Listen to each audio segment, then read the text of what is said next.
Hello, everybody, and welcome to The Night Owl, a show that we do twice a week where we talk about all the latest in pop culture news, TV and movie reviews, gaming news, and just the general conversations of the day.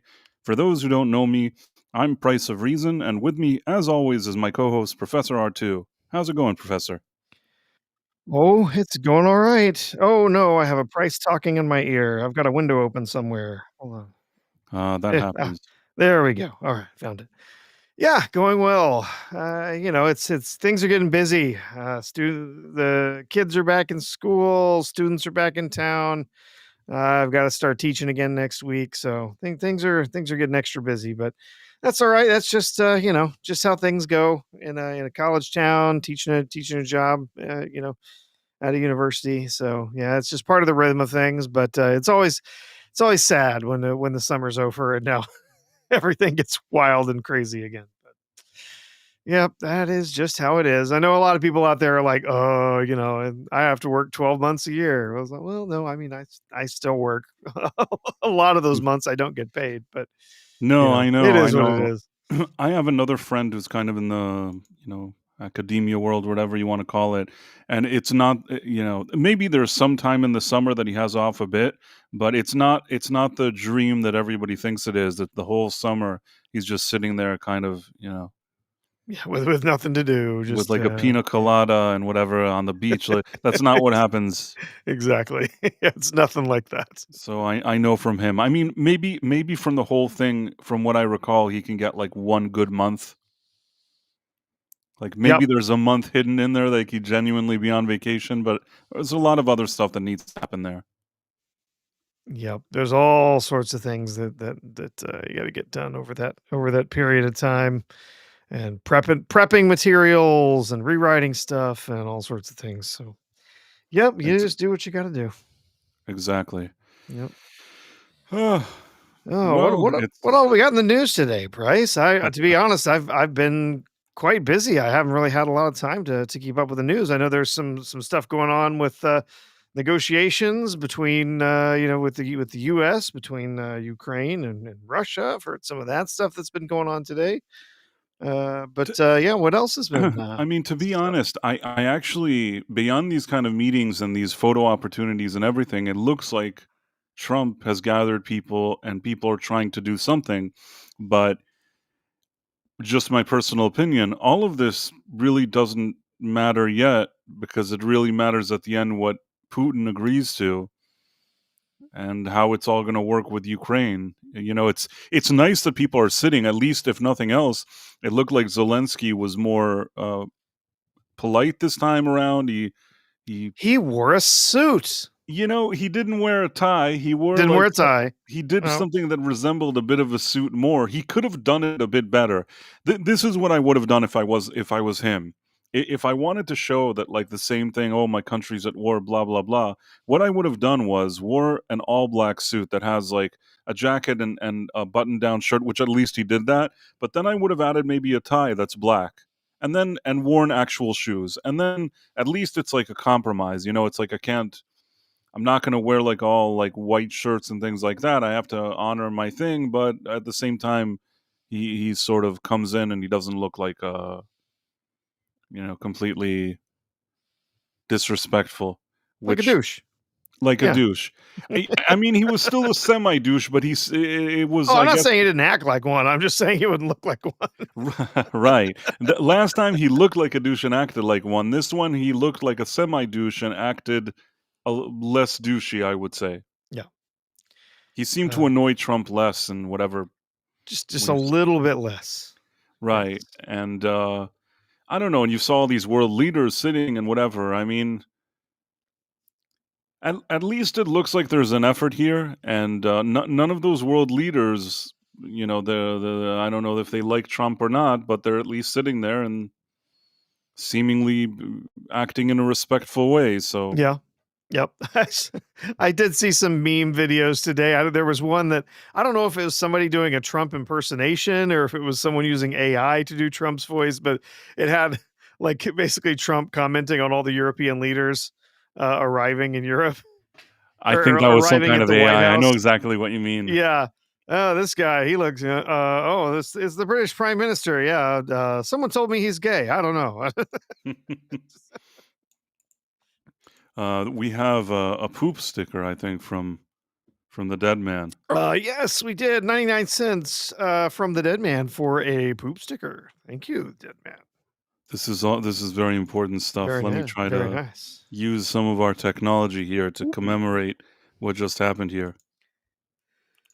Create banner.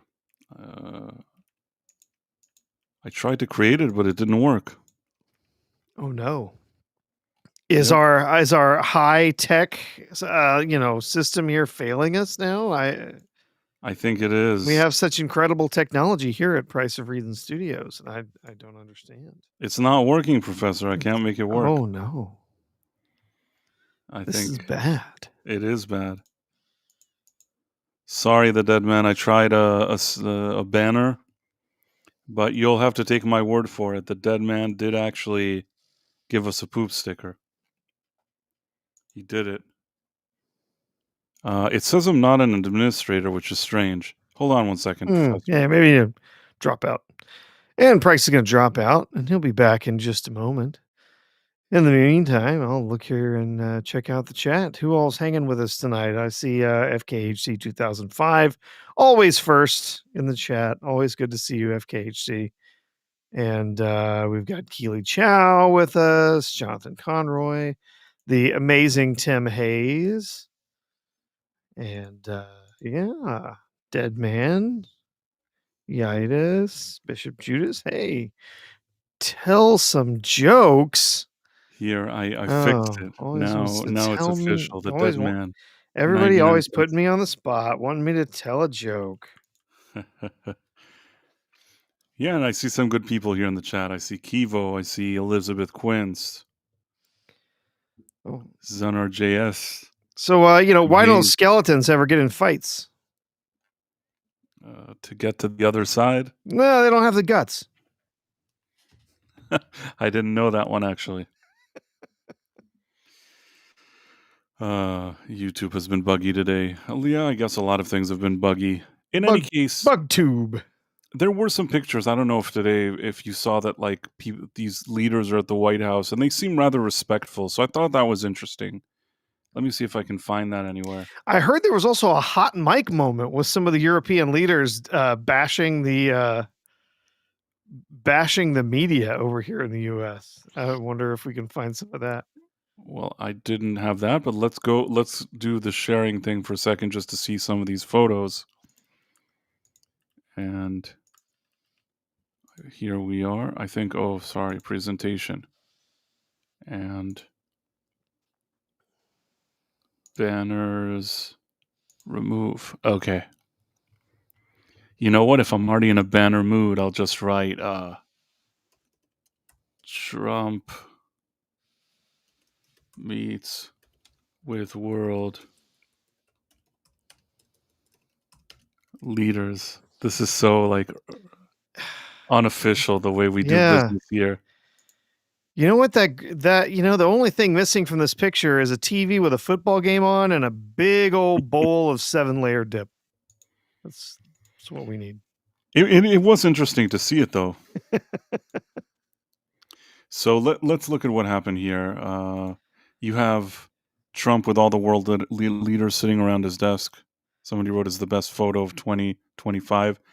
It is rather cool. I mean, they seem probably miserable that they have to be there, and I assume, I don't know how much they like him, but you know what? None of that really matters. If you know what I'm trying to say. Yeah. I mean, it is interesting to see, like, they're here and all of them seem to be paying some respect to Trump. I actually saw one. There was a quote from the Italian prime minister, basically, and saying, like, basically crediting Trump with Oh, I saw that. the Yes. changes in the negotiations, saying, something really has changed here, and it's all thanks to you. Like, Yeah, I mean, Listen, you can say whatever you want, and I've always said this. It's not that I sit around, I don't have, like, posters of Trump in my home or things like that, but I've said it before that I think that when Biden was around, it was like there was nobody there. I mean, I can't see a situation like this with Biden. I can't see him having all these Oh, people there. absolutely not. It was stuff that wasn't happening. And I know that later we heard these kind of stories that people even just legit that were even working with them or whatever were trying to get meetings with him, and they wouldn't let him have meetings with them, like the people around him, his handlers or whatever it is, because they didn't want them to notice how confused he was. And I don't know. I mean, regardless, I've said this to you before. Regardless of even politics, if you ask me if you want a guy who is maybe a complicated person to be the president, and a guy that isn't even there, I think that the complicated person by default. Do you get what I'm trying to say here? Uh-huh. Like, I think the minimum requirement is that you need a person that's actually there, and I don't think that they did well with Biden with what they did with him also, and sort of keeping that quiet and everything that they did. But that's just my personal opinion, of course. Okay. Uh, I mean, again, it's possible that if Biden was sharp as attack, I still wouldn't like his policies, but I can't even tell you for sure. Do you get what I mean? Uh-huh. I don't know if you understand what I'm trying Absolutely. Yeah. like, I can't really judge. I don't even know how to judge his presidency. It's like, was he even there? Uh, Oh, the answer to that is no. He was not there. Occasionally his puppet masters helped him up talk a little bit, but yeah, no. Biden was not there. Uh, what was I looking at here? Here I've got where'd it go? Tab. Here we go. Supposedly there's a hot mic moment here that we get with oh, some of okay. the European leadership. That's all we ask for is fairness with the media. Thank you all very much. Appreciate it. Thank you very much.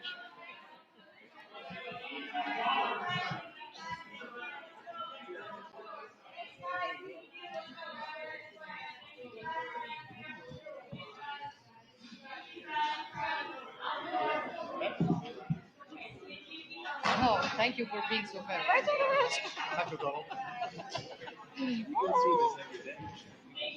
All the time. But he loves it. He loves it. For he does it. He does it always. I never want to speak with my friends. He's a very good player, golfer. You know. Yeah, I know. He went to college. But he says you He was- always. I never want to speak to my press. I That's believe funny. that was the Italian PM that was talking. She could there. say whatever. That's exactly what I would think she would say. Maloney. Yeah. He loves it. He loves it. He does it always. I never want to speak with my press. But yeah, no, it's like whether or not they truly like him or not is irrelevant. At the end of the day, they came here, they have to show respect, and they're all here. And I think that says something about, his presence. Like it or not, he has a presence, and I think even in Europe, he's managed to get people to sort of fall into line a bit, I which mean, isn't necessarily a bad thing. as Georgia Maloney, has she brought the Russians and the Ukrainians to the table? What about Keir Starmer? What about any of these other leaders? The Chancellor of Germany, anybody? No, not one of them have brought these two to the table to start talking about peace. Trump has done that several times. He's been working to bring them to the table, to get them into a meeting so that they can talk and make decisions about how to bring an end to this war. And you have to give him credit for that. I don't know. I mean, it blows me away how much of the media simply has to just twist everything they hear to try to bring down Trump. Oh, well, he said there'd be a deal, but there's no deal. Well, he said he's going to try and have a deal. Right. I You know, mean, the thing and is, yeah, I I think I understand what you're saying, and I'm gonna enhance it. Basically, they it's fine if you report on a president, and even if, let's say, you come from a political direction for your publication that's a certain direction, that's okay if you want to criticize certain policies and things like that. But to just have him actually do his job and sit there every step along the way just to bash him for the sake of bashing him, that doesn't feel like that doesn't feel like serious news reporting. not at all. No, I know what you mean. Yeah, it's But sorry, just I didn't mean to cut you off. You no, go on. no. You were saying basically what I was saying there. So yeah, I was listening to what was I listening to over the weekend? I was listening to something that I had read. Oh no, can you hear me? Yeah, I can hear it very well. Oh my, something's messed up with my audio. No, you sound great. Huh? Everything okay now? Sorry. It was okay before, but it's Okay. okay again. All right. Something was weird. Um, it was telling me that my gain was down to like 0. It was weird. Anyway, so yeah, it's there was they were talking about like employment numbers, and they were talking about inflation, and they were talking about all of this stuff, which right now, by the way, all those numbers really good. Inflation is better than they thought it would be. Employment is solid. In fact, it's basically at full employment, meaning that everyone that we know of that is, able-bodied and able to work is working. You know, close enough, right? It's there's a sort of estimate in there.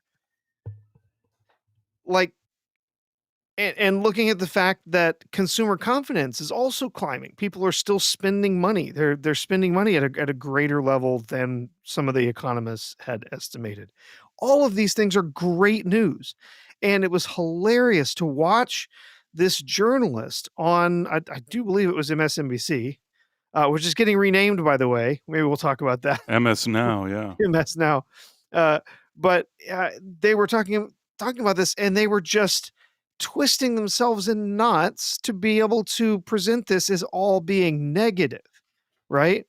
Well, we have the overheated economy is still, making sure that these interest rates, although they haven't changed, that our inflation is still in a good place, and the tariffs have not yet hit, but so they're saying the tariffs have not hit yet, so that hasn't caused a rising inflation. But then they start using the tariffs, saying, "Oh well, the tariffs, those apparently have not driven down consumer confidence, as many businesses have decided apparently to absorb the cost of these tariffs into the pricing of their products, and so it hasn't really hit the customer yet because these companies have been taking these tariffs and it was just hilarious that just the way they would twist this over and over and over, and then just the reality of it being that we've kind of said all along this is what was going to happen. A lot of people have that businesses were always going to absorb most of those tariffs. It was never going to be, oh, 15% tariff that lands on this company and they raise all their prices for all their customers by 15%. That wasn't going to happen, right? It was never going to happen. It's going to hurt their bottom lines a little bit. It's going to mean that they're not going to get the margins they were getting before, but it's not going to, instantly result in them raising prices, because that's not how the economy works. That's not how the market works. So Right. just it was hilarious to see this, and we continue to see the same thing with all of these negotiations. Oh well, they left Anchorage without a deal. There was never a guarantee that there was going to be a deal while they were in Anchorage. It was always said that the deal is going to have to come when they can get Zelensky and Putin to sit down at the table and actually, make some decisions and actually argue some things. There was never actually going to be a deal. And then there are people saying, "Oh, well, Trump should have had Putin arrested for crimes, international war crimes or something while he was in our while he was in Anchorage. It's like that was never going to happen. He would have Yeah, there's he a would have lot of started friggin' World stupid War things. III. Yeah, I mean, at the end of the day, he's trying to bring people together and do some conversation to try to do some peace talks. That's what he said he would do, and that's what he's doing. And I agree with you. And I say this always as somebody that's like not a hard, hard right, hard left, or anything person.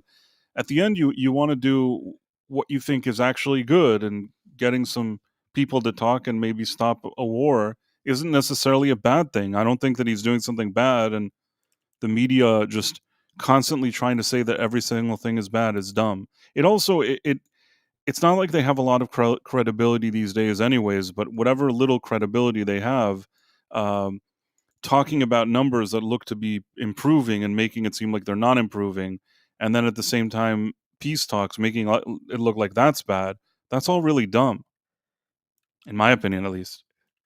Well, you obviously for a long time we've had this contingent who is determined that the only option is to always and only support Ukraine, that Putin is a monster and a dictator, and that he's the one that started this war. So the only choice in principle is to just oppose him no matter what. Unfortunately, that's not going to work. We've been pouring billions into Ukraine and they've only lost ground. They've had some wins here and there, and they've managed to, push Russia into quite a few stalemates. But for the most part, they're not winning this, even with the billions that we've been pouring in. Not just the United States, but other, European countries as well. They're not suddenly turning around and somehow taking back all the land that Russia has, basically annexed, and then taking over, Russia. It's not happening, right? And it's not going to. Russia's far too big. It's far too sophisticated. It's got far too many resources, and they don't mind just throwing, their citizens into the grinder to fight, uh, and until they can't fight anymore. And so uh, the idea that you're just like, oh well, we're just 100% opposed. We can't ever talk to Putin. The only solution is his surrender or his giving up the war. Uh, that that's not realistic. It's simply not. And one of the things that we heard today, and again, this could be Trump just being a little bit hyperbolic, but essentially said that under Biden, uh, they never talked to Russia. They never talked to Putin or his people about potentially ending the war. It was the only choice was let's keep pouring money into Ukraine. I believe And that. and I clearly totally it got believe it. nowhere. I Yeah. mean, honestly, what was Biden going to even do? You know what I mean? Who was he going to invite to talk about what? You think he can invite Zelensky and Putin and start talking to him? I don't think people realize what was, or maybe some do. I don't think people realize what was going on in the White House. That even if, let's say, the Democrats really did want to end that war, and that's a big if, and I think that guys like Putin and like Zelensky, they would have wanted to sit with Biden. And once they sat with him, I think it would become very clear that there isn't really somebody to talk to there, if you know what I mean. Mhm. Yeah. Kind of sad and terrifying at the same time that was our White House for for a long time. There wasn't Elizabeth really anyone to talk to. Elizabeth Quinn says, having lost friends of 40 years to TDS, thought about this a lot. If your whole meaning in life and worldview is upended by Trump, you go insane. Mart Gruber thinks that TDS will be diagnosed as mentally ill. Yeah, it's sad because there's people that I know that I genuinely like, and I sometimes see that with them. I mean, there's a person that I really, really like, and this doesn't change even the fact that this person, you know, said this to me. I don't, disown friends or stop being friends with people because they have a different opinion than me. But there was some kind of situation where I think that I mentioned to somebody that I have a good long friendship with, that I wasn't a big fan of Gavin Newsome. And this was a person that lives in California, and they seemed to not hate Gavin Newsome. And it seemed odd to me that whatever things that he's doing actually works on them. I mean, again, I'm not gonna. It didn't go into like some kind of fight or argument or anything. People have a right to think what they think, but it sometimes baffles me that somehow Gavin Newsom manages to fool some people. Oh yeah, and he and his media team have been doing more of the Trump tweets. You've seen those. That thing is so lazy and stupid, and the fact the best thing I've heard. I didn't invent this. I've heard other people saying this, and I agree with it. The best thing I think is to ignore that account. Yeah, the whole idea of that account is that it wants to feed off people that'll interact with it, that'll cause it to grow. And the reason why I wouldn't even ever want to interact with it is because it's so lazy. It's like, oh, like I'm going to pretend to be this other guy. That's your whole maneuver now, that you're trying to pretend to be like the other guy. If you're just trying to pretend to be like the other guy, then maybe, what are you like? What's your identity? Do you get what I mean? Yeah. What are you bringing to the table? What, that you want to make fun of him? He acts the way he acts, but he's been elected a few times and he does whatever he does. What have you done? Nothing. If you're bringing some kind of alternative to what's going on now and you have an actual plan, say it. And his plan seems stupid too. Like, I'm not just saying that on a political level. He's like, oh, it's not good that they're gerrymandering, so I'll gerrymander or whatever it is. Like, what do you want? You're just so annoying. There is nothing. There is nothing. Even if tomorrow Gavin Newsom gets up and he becomes like a Republican, I still wouldn't like him and I wouldn't vote for him for anything. Do you get what I'm saying? Yeah, I say I this as understand. I'm more of an independent technically, but regardless of anything, whether he was a Democrat or Republican, or he says he's an independent, or if I sit and tell him like my worldview about everything, and he says I'm creating a party where everything you just said is going to happen, I still wouldn't vote for him. Do you get what I'm saying? Like, there is nothing this man could say to make me give him my vote. The only thing that I wondered of myself what I would do if the candidates, well, it's not going to happen because it doesn't seem like it would happen. But if I had to choose, elect a president or something, and my only choices were Gavin Newsom and Zoran Mamdani, that would be a difficult choice. That's the only point. That's the only way that would be like a difficult choice. But since they're both seemingly Democrats, then I don't think we'll ever be in that situation. Thankfully. What would you do if the ballot is your only two choices are Gavin Newsom and Mamdani? Professor? That's it. I think that after I presented that question to him, I think that was it. Something's going on with my audio. It keeps jumping. It keeps jumping to a different input. Can you hear me now? Did you hear my question though? Yes, I did. Who would you vote for? So You have no, for some reason. I know that it doesn't make sense when it comes to their parties, but for some freak glitch happens, and there's only two candidates for president: Gavin Newsom and Zoran Mamdani. What do you choose? I'm going to write in Donald Duck. you know, it's as good as any. I mean, I probably would do the same. That was Right in. the write-in candidate of choice, I believe, when back in gosh, I think that was in high school. When we did everyone did their little vote in the school to see whatever, and there was the huge write-in vote for Donald Duck. So I think might be the best option. That way I can just claim that I supported the best possible candidate in that Absolutely. race. It genuinely, if I had to pick between the two of them, I would pick Gavin Newsom. He's a piece of scum, and he would probably be removed from office rather quickly. It would be so, like, I'd really suffer, Yeah. really Oh no, suffer I putting would that ballot suffer. in. No question. He is scum. But Zoran Milanovic is worse than that. He is a useful idiot, and he doesn't even think through any political consequences of anything that he would do. And so yeah, he would be far more dangerous. At the very least, someone like Gavin Newsome might try to moderate his position somewhat to protect his political aspirations going forward. Mamdani is just a mad dog.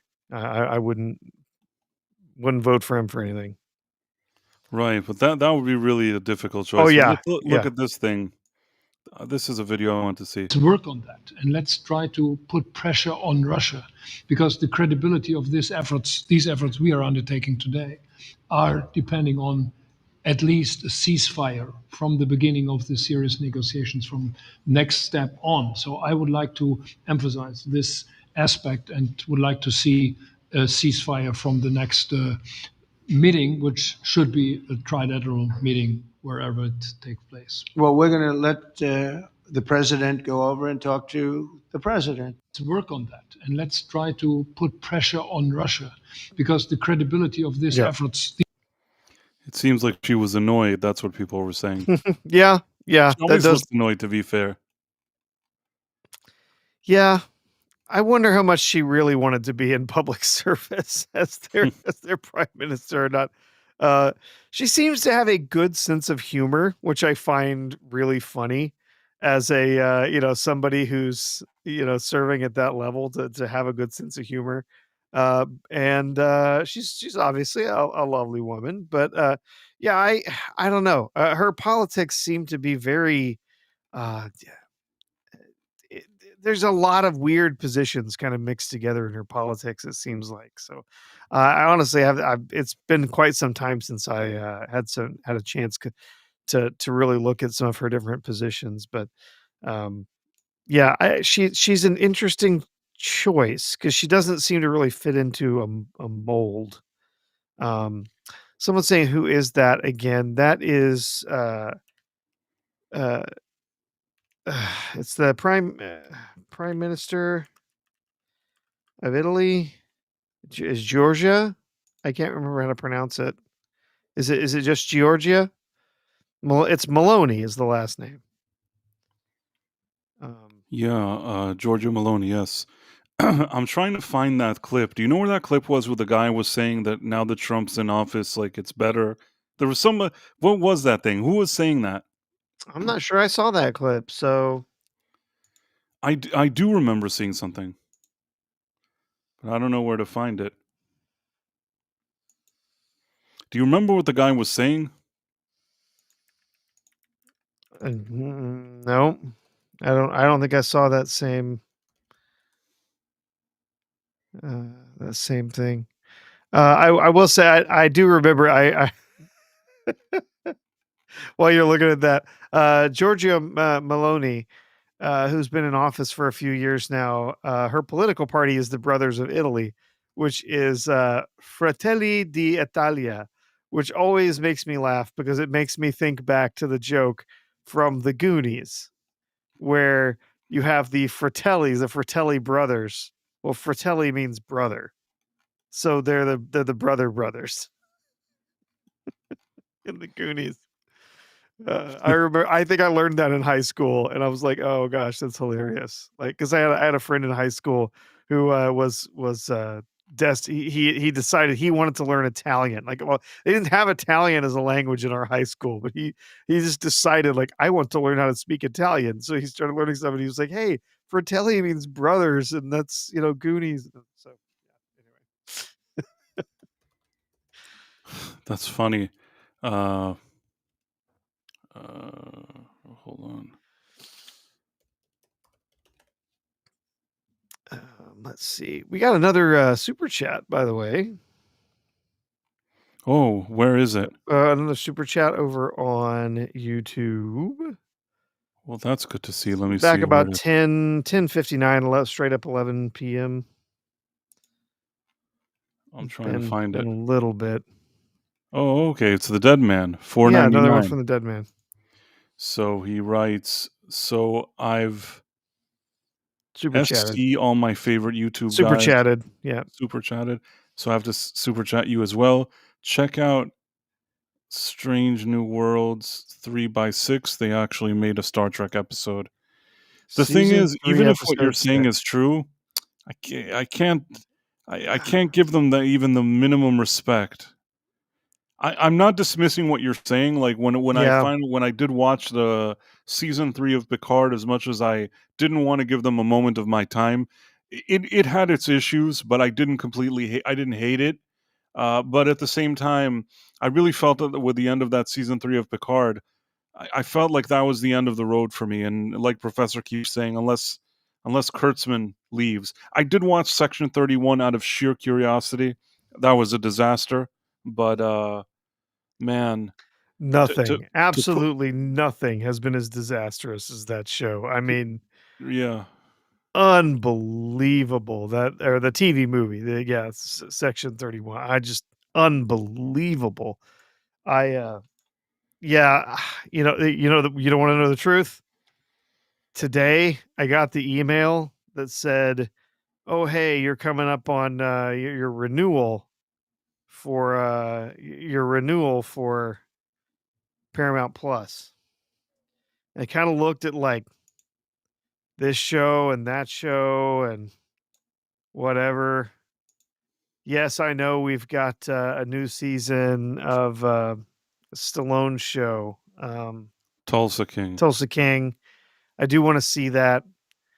I I canceled Wow, because I just don't want to give Paramount Plus any more money while they still employ Kurtzman. I can I I respect r- that. I hate him that much. I can I do. respect that. So, and maybe once Tulsa King is on the air, maybe I'll kick in for a month or two, and I'll turn it off again. You You know, could do that. and instead of paying for the yearly, because man, the yearly cost. I've that, or I just wait for them to throw me the the really cheap code that they seem to always want to give me every year. I've never paid full price for Paramount.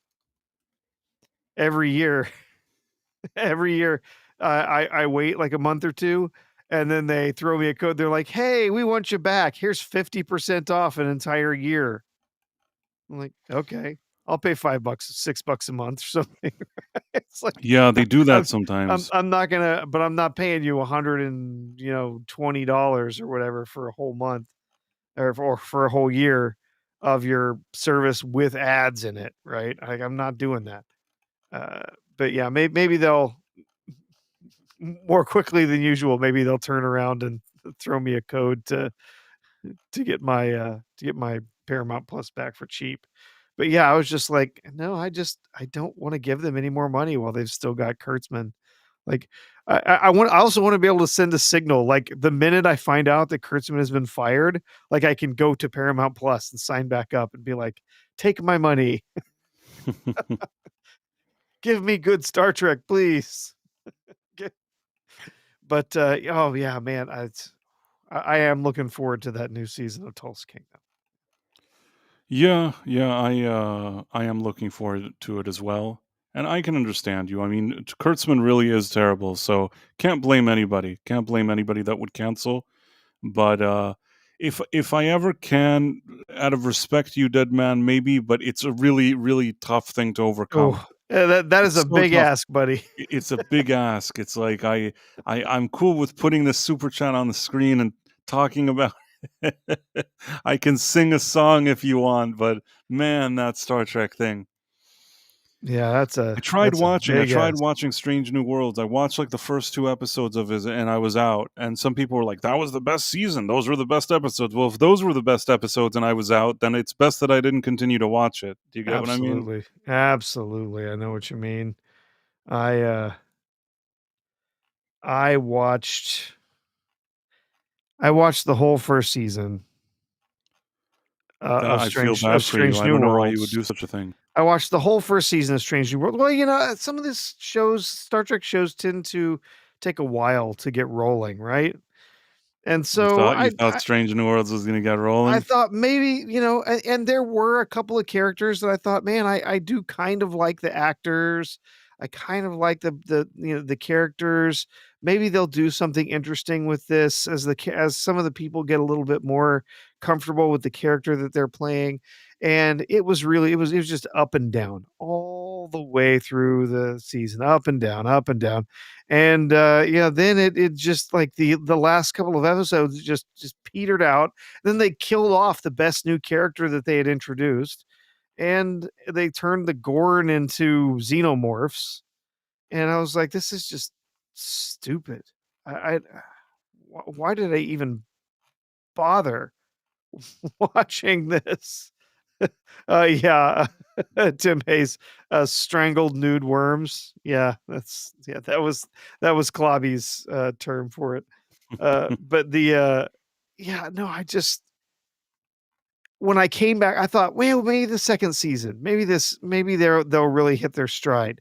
And the first episode was all right, and the second episode was okay, and then they really started getting into like really messing with the character of Spock.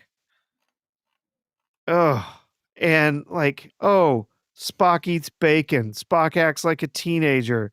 Spock gets all of his Vulcan DNA removed, and now he's just human, which makes absolutely no No damn sense whatsoever. No sense whatsoever.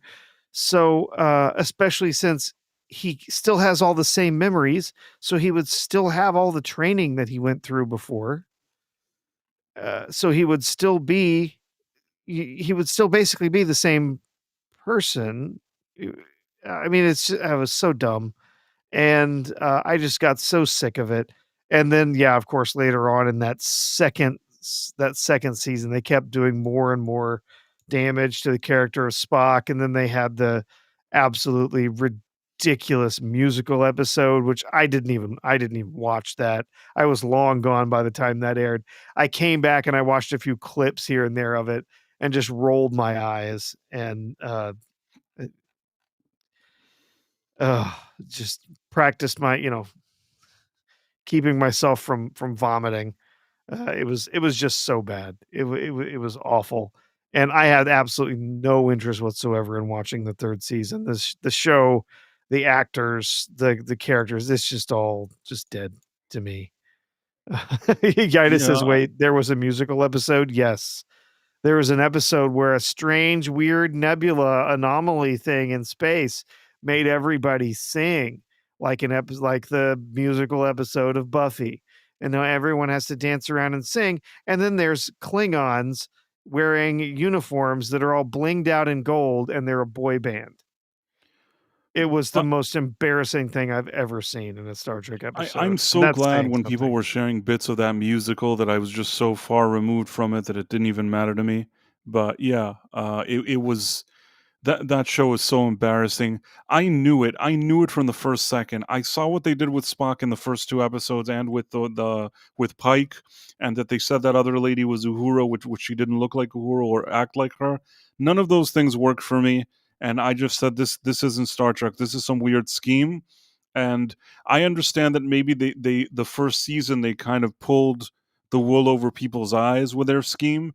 I kind of really just felt it very early on, jumped ship, and I'm so thankful I didn't give that show the time of day. I will say this is the clip.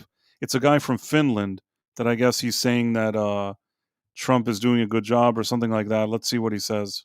I think in the past 2 weeks, we've probably had more progress in ending this war than we have in the past 3.5 years. And I think the fact that we're around this table today is very much symbolic in the sense that it's Team Europe and Team United States helping Ukraine. And the progress that we're looking out of this meeting is about the security guarantees. I think in the past 2 weeks, we've Yeah, so that sounded is Yeah. very much symbolic. Listen. And by the way, Alex, I'd like you to say a couple of words too. You're a young, powerful man. Before I finish up, I want you to say a couple of words. Go ahead.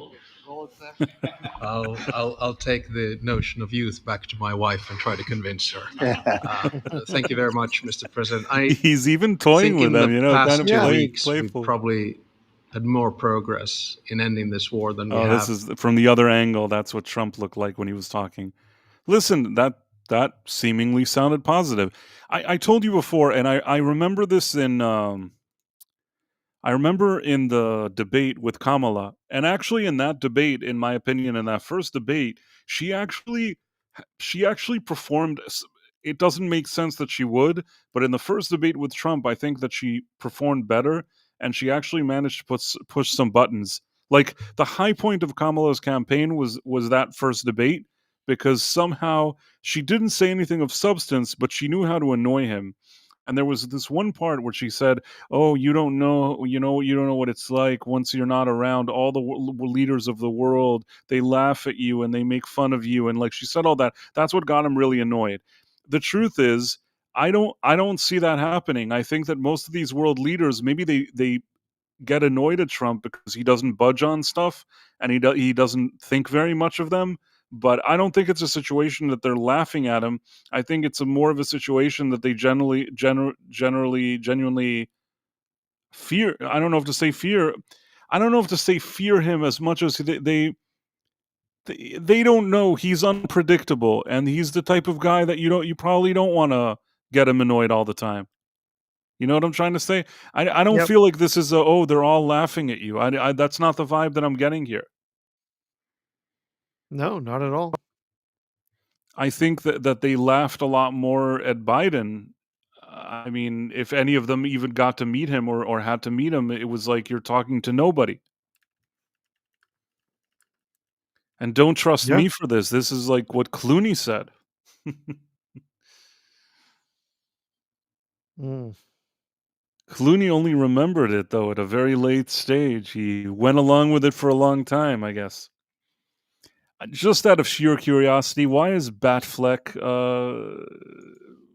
trending? Why is it trending? I don't know. I don't know. I guess maybe people are talking about some Warner Brothers game, some Lego Batman game. Oh, yes. Yeah, I did see that. There's a new Lego Batman game coming out. Yeah, Legacy of the Dark Knight, I think is the name of it. My son mentioned it earlier today, so I went and watched a trailer for You it. can look Yeah. at the trailer. Let's see what Yeah. happens. Yeah. I do love a good Lego game. Nice low impact, calm game. Why don't I hear anything almost? It's real quiet.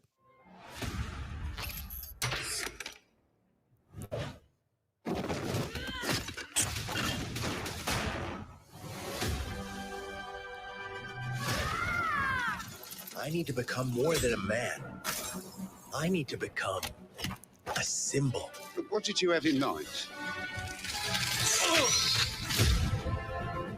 I mean, for whatever it's supposed to be, it looks okay, I guess.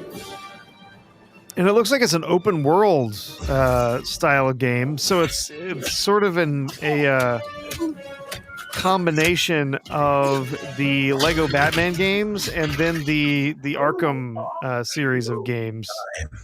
You know, I could see myself playing a game like this. It looks Absolutely, yeah. It looks pleasant. I don't know, can't vouch for it. I don't know what'll happen, but it looks like a game that I could see myself playing. Wanna get nuts? Let's get nuts. I'm allergic to nuts. Who's the man behind the mask?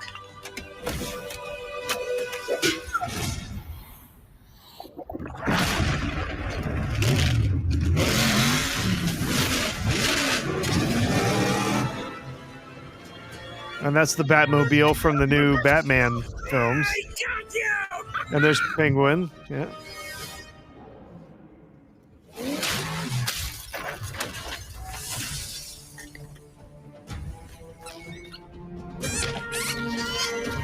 Yeah, that's all right out of the Batman. Yeah. I didn't hate what I saw here. If you said, "Hey, you got to play this game," I probably would. That's just my personal opinion, of course. Yeah, definitely something that I've been piqued my interest. Like I said, honestly, I don't get as much time to play games as I used to. I got about one game in during during the summer. So, but yeah, the Lego games, they're nice, like sort of just low impact, sort of chill kind of games you can play and have fun with, and it doesn't take all of your effort and time all day to play it, and you can just kind of sit back and have a little bit of fun, and they're fun to play with with family too, co-op kind of game with the Lego games. So yeah, that looks interesting. I'm not sure exactly what they're doing with it. Obviously, it looks like it's a combination of, like I said, a combination of sort of the Batman Lego games that they've had before, and the Arkham series of games. Because you saw some what we called free flow combat, from the Arkham series of games, along with other stuff. But yeah, I don't know. I'm not sure when that's expected to come out.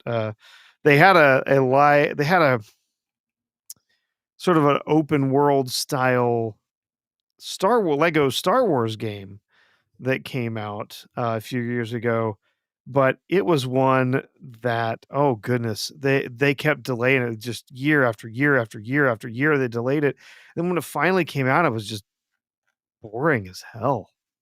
It wasn't anywhere near as good the previous Lego Star Okay. Wars games had been. So yeah, that was You're kind of a talking about bummer. the Skywalker Saga? Yes, the Skywalker Saga. Anything called the Skywalker Saga already doesn't have hasn't piqued my interest, if you know what Well, I mean. I don't mind I didn't even mind they had a Lego version of Force Awakens. They had a Lego game to go with that.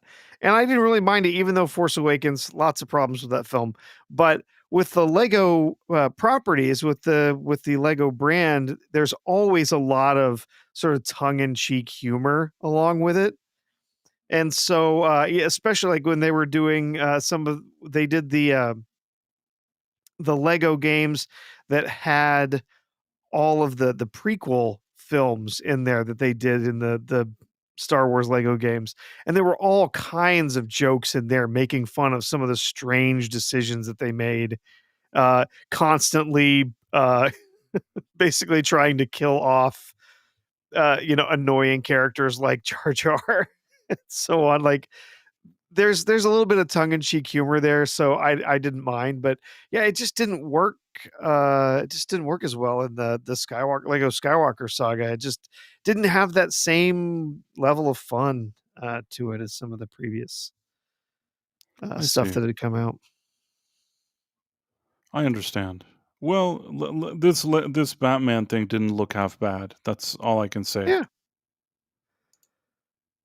We'll see what happens with it, but at least it didn't look like an insult based on what we were looking at now. What's the next thing on our docket? Oh, I saw a movie with Sydney Sweeney and Ana de Armas. Oh, yeah, that's the one oh gosh, I totally forgot the name of it. What is it, Bryce? Ron Howard. Yeah. It's called Eden. Ron Howard directed it. Eden, okay, yeah. So let's see. I think now's a good time to hop into it. There's one final thing before we hop into it. I did want to say that I saw that all these crimes in DC are down.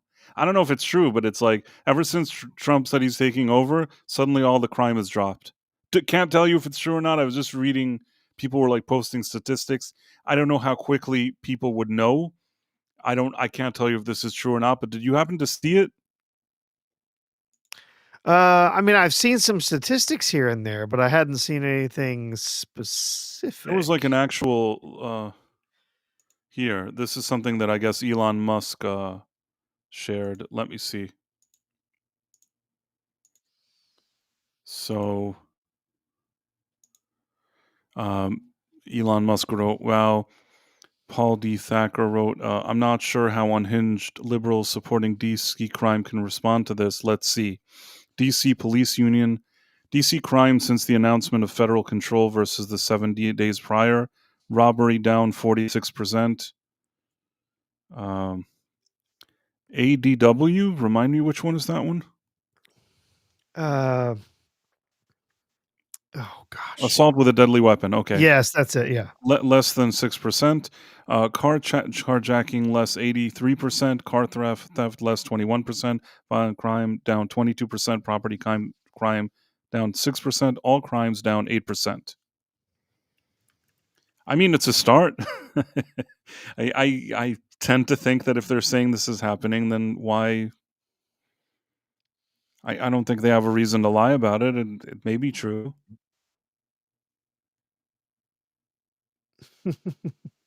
Yeah, I've seen a few videos with residents and stuff in DC.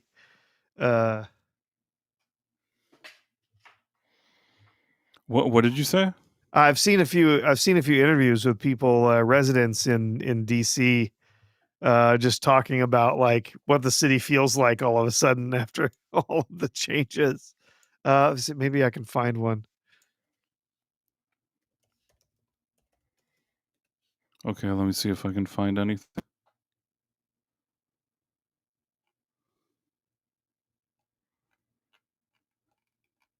If you have something, tell me. I don't know where to find them. Yeah.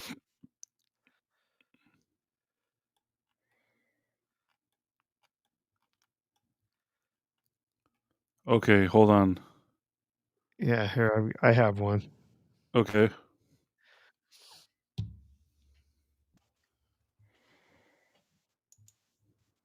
You have one? Washington, D.C. resident happy Trump is cleaning up crime and homelessness. Don't believe the media. Yeah, you cannot tell me this is not benefiting us. It's definitely doing what it's supposed to do. I don't care who versus who, what they mean by what. Baby, it's clean and beautiful, like how we like. Yeah, talking about how that normally that whole area would just be covered in trash and tents, homeless people. Yeah. Down Pennsylvania Avenue this morning. Man, down the city is quiet as a church mouse, young. I came all the way down Pennsylvania Avenue this morning. So peaceful, young.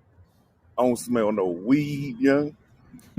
No homeless people. I mean, I came all the way through the southeast side, all the way down here. You can see now I'm at the White House, jump, man. It's quiet, young. It's a shame that it takes somebody to have to sit in your classroom in order for you to be in order, young. Because that's what it feels like, young. You gotta be babysitted to do your job, young. Stuff been out of control for years.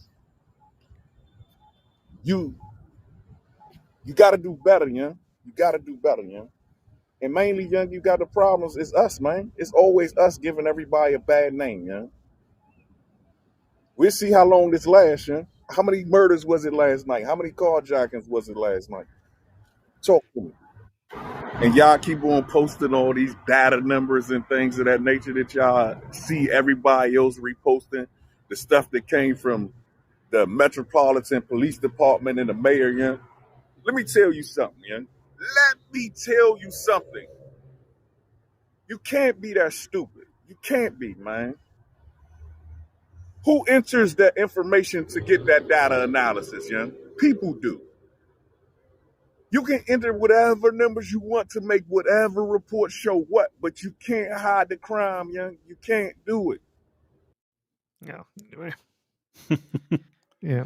This was another thing. Why were people upset at this lady? I don't even know. See. City hear from city leaders and others that crime is actually down. Are you seeing that? No, I'm not seeing it. We're seeing carjackings, the violence in the community. So this is from last week. Yes. For the National Guard to come out, but they said there was no need. But think about how many lives could have been saved just having them on the scene. And Asia says still to this day, she's not heard from one detective about those crimes committed against her family. Now, for Tempe Satcher, another D.C. resident, her son BJ was gunned down in a random drive-by shooting on the way to work 2 years ago, and she does not feel that crime has calmed down. Just today, a young lady was shot over on 15th Street in Northeast D.C. Does that seem like crime gone down with all the things that are going on with our president, sending the National Guards out? I don't have a problem with that personally, because if MPD can't do it and they need help, then I'm glad they're able to get the help.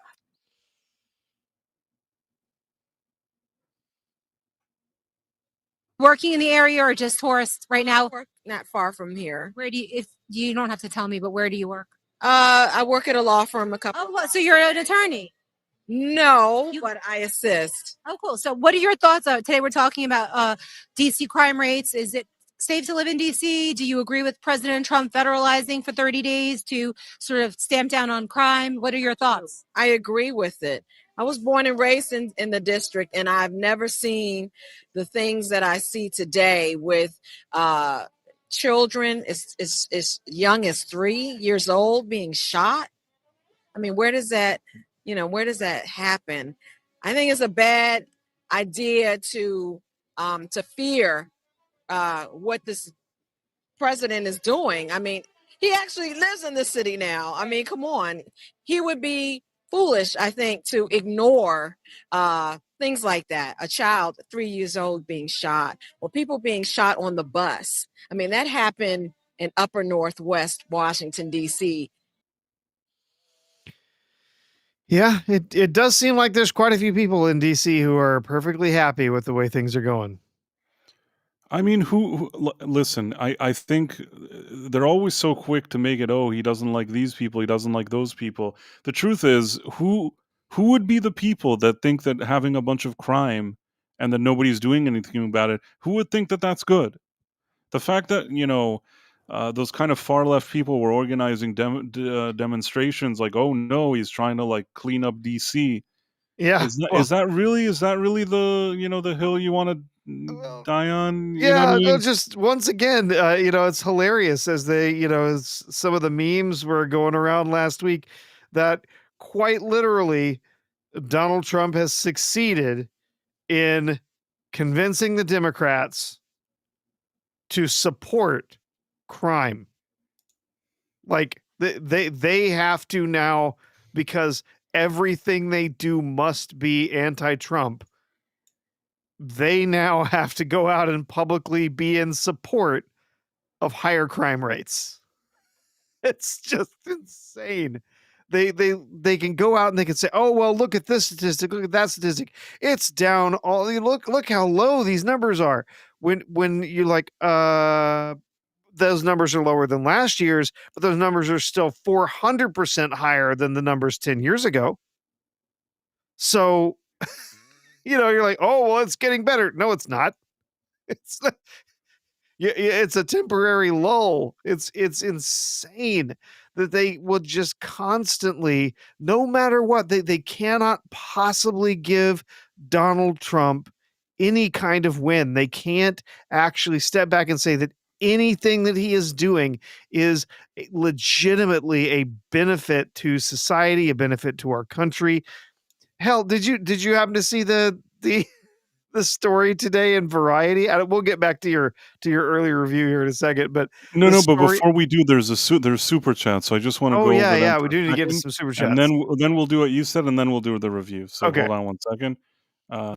We have the Dead Man who says, I guess it's a fuck, marry, kill, Janeway, Cisco, and Garrett. Yes. Yeah. Do you not know who Garrett is? Janeway, Cisco, and Garrett. Janeway is from Voyager. Yep. Cisco is from DS9, of course. Garrett was the captain of the Enterprise C. You saw her in one episode of Next Generation, where you saw her in a past version of the Enterprise came through a rift into Is that the one where what's her Denise? Yes, she comes back. Natasha Yar comes back. Yes. Only Whoopi Goldberg knows that she's. Yes, that something is wrong. That's yeah. So that wasn't a bad episode. That was an excellent episode. That's one of the best that TNG ever made. Yeah, so it's absolutely stellar episode. But Garrett was the captain there. Also, they snuck in, if you'll remember, in section 31. the supposed Starfleet person who was sent to monitor the Section 31 group or whatever. So she was supposed to be the straight-laced one. That's supposed to be eventually Captain Garrett, that character, which was also just ridiculous. I see. Yeah. So FMK, Janeway, Cisco, Garrett. Okay. Gonna say The F goes to Garrett, I think. No, wait, yeah. hold on. No, this is a difficult one. See, I don't really love Janeway. You know what I mean? I Yeah, guess I'm gonna have to go with the F for Garrett, the M for Cisco, and the K for Janeway. Sounds awful, but technically, can this be like Cisco's wife? yeah, sure, yeah. So fine. So it's Cisco's wife, then I can marry her. Then I guess F Garrett, and then I don't know. Not a big fan of Janeway. Then he has the same question for Borg Queen, Cass, and Janeway. That's a little more fair. Man, all of this is difficult. Oh, at least they're chicks. I guess. Let's see. FMK, Borg Queen, Kiss, Janeway. Well, I ain't going anywhere near the Borg Queen. That's nasty. Okay. You know what? I will play this game. Okay, fine, whatever. You kill the Borg Queen, and I guess Janeway, F, and I don't know. Ah, man, no. See, Janeway and Kess, they don't really do anything for me. Couldn't you have thrown like 7 of 9 in there?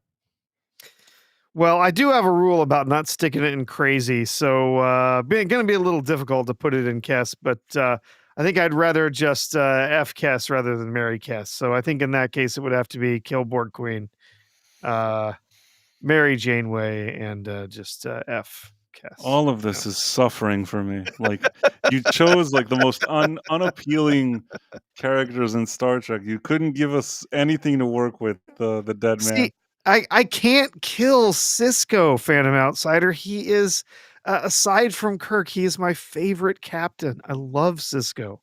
I couldn't kill him. Cisco is good. I still think he's such a great dad. It's hard for me. It's really hard for me to rank the captains, actually.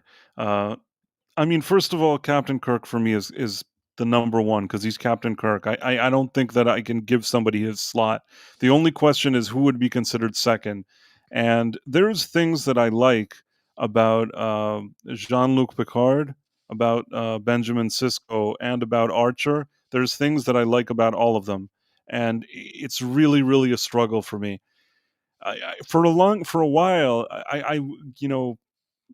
Jean-Luc Picard was kind of my go-to second one, but over the past maybe 3, 4, 5 years, I'm not 100% sure. It's a really, really, really tough choice for me. Yeah. Yep.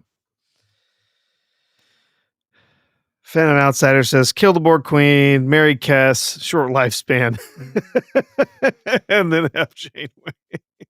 Anyhow, you were speaking about something, and I cut you off with a super chat. So no, that's all right. That's all right. What was it that you were talking about? There was a variety story earlier today, and I was trying to find it.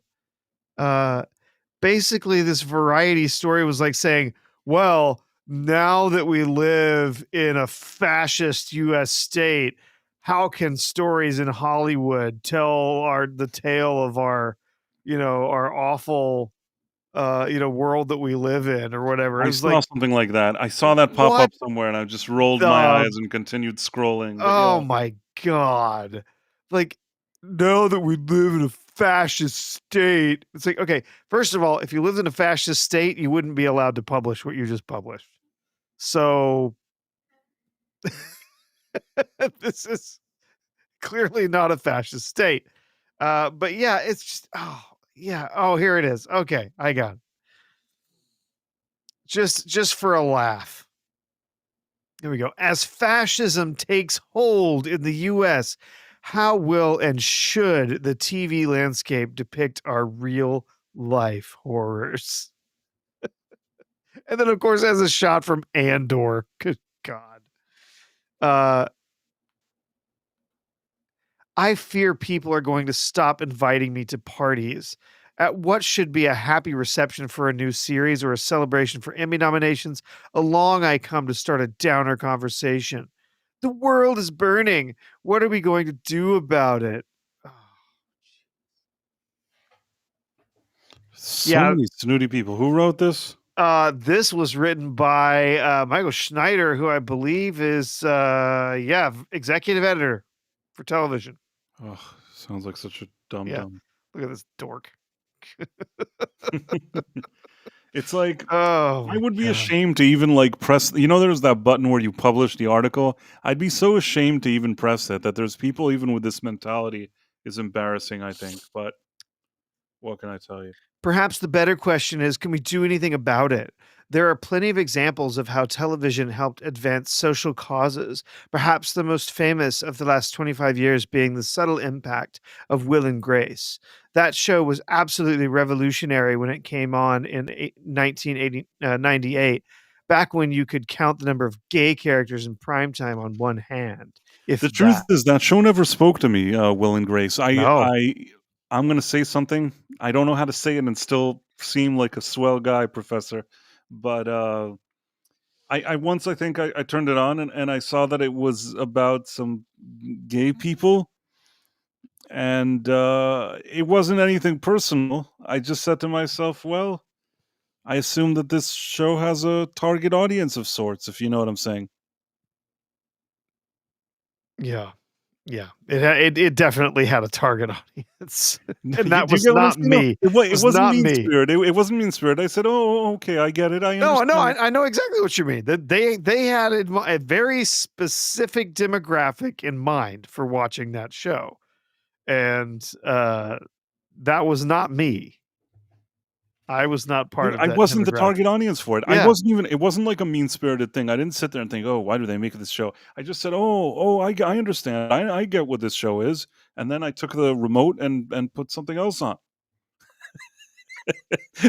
it was done like with a smile, like politely. It wasn't that there was no malice on my end. You know what I'm saying? It's just like sometimes you just got to watch the shows that are good for you. Elizabeth Quinn says, Will and Grace is why I got rid of RTV. Stephen Mack says, cringe. I don't even think I said anything bad. I just said it's the truth. I mean, right now also, if there's like a show, some show, soap opera about ladies, I don't know what, then I'm not the target audience for that either. Yep. Have you seen? There's an amazing video. I don't know why I'm suddenly thinking of this. Someone in the chat said, actually, they're the ones who are the fascists. Have you seen the video? It was a Babylon Bee video where the 2025 leftist travels back in time to destroy Hitler. I didn't see that. Okay, no. So yeah, you could go out there and you could check it out. But the hilarious thing is that she goes back in time. She's like, I'm a feminist from 2025 and I'm here to end you. I'm going to kill you, mustache man. And then it goes on and on. And then she starts talking about how he's like, I don't believe in segregating away a population except for dorms and some classes, and like she starts saying some stuff like, he's like, oh, so you believe in segregating the races, do you? And then they start going on, and she starts talking about how no, I don't hate any races except maybe the Jews. And he says it at the exact same time she does. And it just goes on like that further and further when she realizes that all of these different things that she supports, like Planned Parenthood, eugenics, and everything. I know what you're talking about. That basically all these people that they're basically like the mustache man. So she finds out that she basically has all the same beliefs as the mustache man. I mean, there's a lot of that hypocrisy today. It's absolutely true. That's the thing. It's absolutely true. You have a lot of that hypocrisy today where, not that I even want to go as much in that direction, but when you see somebody like, that rapper that I don't even feel like mentioning his name, who went off the deep end, who Oh, yeah. goes around and says how much he loves the Mustache Man. Well, I think that he doesn't realize that if he was in the same room as the Mustache Man, and if the Mustache Man was in control of the region where that guy was, and there were some soldiers there, that rapper probably would never see the light of day again. Do you get what I'm saying? Mm-hmm. Meaning, I don't understand why people would like people that purposely want to get rid of them. There's been a lot of kind of dumb things that haven't made a whole lot of sense to me, but what do I know? Yeah. Well, we are living, according to this chud, uh, says, not in the world we're living in now, where our rights are continually under attack, our speech threatened, healthcare slashed, our standing on the world stage destroyed. That's funny. That's not really what I saw at the conference today, but sure, whatever. A secret police and ICE now roaming the streets and violently arresting people without cause. Actually, they have plenty of cause. Those people are illegally in our country and need to be deported.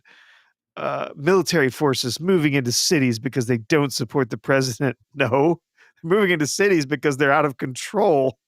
They have to.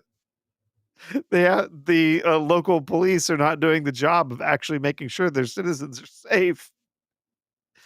Oh, it's just so, it's just hyperbolic. It's wild. But anyway, yeah, I actually did read through this earlier. And I just thought this person is so unhinged.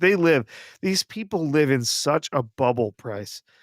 Everyone around them is just constantly affirming for them that, oh yes, it's every bit as bad as you think. Oh, the world is falling apart. Oh, you know, and so yeah, then you get a piece written like this where the dude just gets just mocked by everyone around them because this is just the most ridiculous hyperbolic stuff you've ever seen. It's wild. Absolutely. And how do I segue into a movie with Sydney Sweeney and Ananda Armas? Well, she's got good genes. We know that. All right. Well, I support those good genes, and apparently that makes me the Mustache Man. So yeah, it makes her the Mustache Man too, I guess. Let me see for a second. I wonder if anybody's going to go see this movie, but I've seen it comes out on Thursday. I've already seen it. So I'll do a little bit of a review here. I won't spoil it for anybody, but I think that I can do a review. This is a movie that was co-written and also directed by Ron Howard. You know, Ron Howard, he's a veteran director. I see that the Rotten Tomatoes people, critics, whatever, they gave it a 60%. I kind of took a peek after I already, I took my own notes. I was curious as to what some of these guys have to say.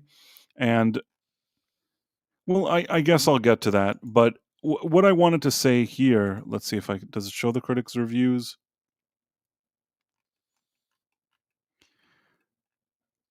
I'll get to it in a second. So we're doing, I'll tell you what I think about this movie myself.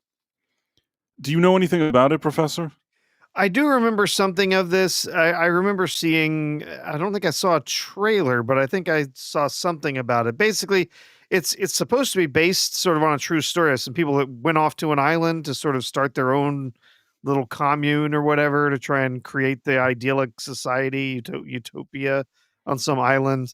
And of course, as it always does, everything went completely wrong.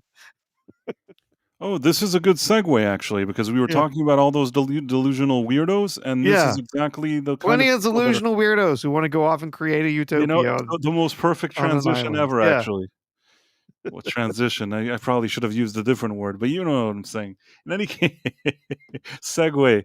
In any case, what I wanted to say is that the way the movie is, and this, even if you look at a trailer or read a little bit of history or something like that, because it's based on a true story, I guess initially there was this German couple, a doctor and his wife. The wife was kind of sick. She had early, onset of MS or something like that. The doctor, he wanted to write a book that would change humanity, end all wars, the dystopia, all this weird crap. I don't know what he was looking for. He was all spiritual. So in any case, he went to this island. It's called. I'm trying to remember now the name of the exact island. Shoot, what was in it? Floria something. It's like in the Galapagos. The Galapagos Islands, yeah. Floriana. Okay, so it's Floriana Island in Ecuador. Ecuador's Galapagos Islands, and basically, so this doctor went over there, and the doctor is played by Jude Law. I'm not spoiling anything. I'm talking like the first 2 minutes of the movie. You find all of this out. The doctor is there. Now, initially, he goes there, and I guess he sends back letters, or somehow there's some people that know about it. It gets to newspapers and things like that. And apparently, there's people that are following this story and really inspired by him doing this. So there's this other couple played by Baron Zemo and Sydney Sweeney, that they're from Germany, and they actually have a son that's sort of sick, and they want to change their lives. And following the footsteps of this doctor, they also arrive on this island. The movie pretty much starts with them arriving, like the new couple arriving on the island to meet the guy that's already there. So that's why I'm saying that within like 30 seconds of the movie, all of this information is already there. So what happens is, the doctor, you could tell he's sort of an eccentric and annoying guy. His wife is played by Vanessa Kirby. I want to tell you that Vanessa Kirby, I complained about her in Fantastic Four. In this movie, where she's supposed to be a bit snooty and a bit bitchy, I actually think she's fine. Sometimes you got to know what your actor is good at doing. Do you get what I'm saying? This is perfect casting, as opposed to Sue Storm. Perfect casting, whatever's going on in this movie. I thought that Jude Law was fine, also perfectly fine. The Baron Zemo guy, he's decent enough. Sydney Sweeney, I want to tell you something. Sydney Sweeney, you see her in those commercials and whatever, and you think, oh, that's probably some ditzy girl that doesn't know how to act. I've seen her in 2 movies over the past week. Did I tell you that I saw her in another movie? I don't know. Did you see my review? Yeah, I think it did. So Yeah. I don't know if I even talked about it. Did I talk about it? I don't even think we talked I don't think about it. I don't think you really talked about it here. Oh, okay. So basically, it's another movie. I'll get to that too. In any case, I've seen Sydney Sweeney in 2 movies that were very different from each other. In one, she played a stuttering, awkward waitress at a diner in South Dakota. That was another one that I saw during the weekend. In this one, she's like the German wife of some guy that they're on this island. Couldn't be more different. And you know what? I thought she did a good job in both of them. I was one of the people that thought, she probably like looks okay and she can't act. And you know what? I take that back. But seeing her act in these 2 movies gives me the impression that she actually does know how to act. But the one thing I'll say is in this movie, those are like, there's only really 5 characters in this movie, 5 main characters. So you have the 4 that I just told you about, and then you have Ana de Armas. Now, Ana de Armas is sort of more local. She kind of calls herself a baroness, but she's kind of fishy, and she arrives on this island and claims she wants to like build a hotel. Again, all of this happens pretty early in the movie. It's not a spoiler if you play a trailer or watch like any kind of promotion for this will all be very clear. In any case, she wants to build a hotel there. So now we're and she brings a few people that supposedly work for her with her.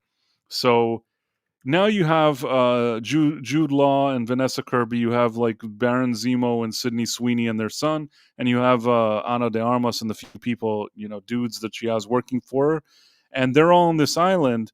And basically, I don't know if to call it a Lord of the Flies type of situation, but suddenly when you're on an island and it becomes more of a situation for survival, and you have to wait a long time until this comes along or that comes along, and like water is scarce and food is scarce, suddenly people start becoming more conniving and doing a lot of shady things. And that's basically the idea of this story. More things happen between, betrayals, deception, stealing, even, I don't want to give away more of that, but it becomes a more grim and gritty affair. Do you get what I'm saying? Yep. And I saw this movie, and I'll tell you what I think. I think that the first hour of this movie kind of annoyed me because I would have started the movie different than they did. I'll give you an example. Like today, you and I know what 2025 is like, correct? Because we live in Yeah. 2025. So if we were to make a movie where somebody arrived off the grid to live on an island, even if you never showed me where that person came from, you can imagine in your head the type of technology, the type of lifestyle, what this person had to work with. Even if you just see the island from frame one, you have sort of a reference to what it's like to live in 2025, correct? Sure.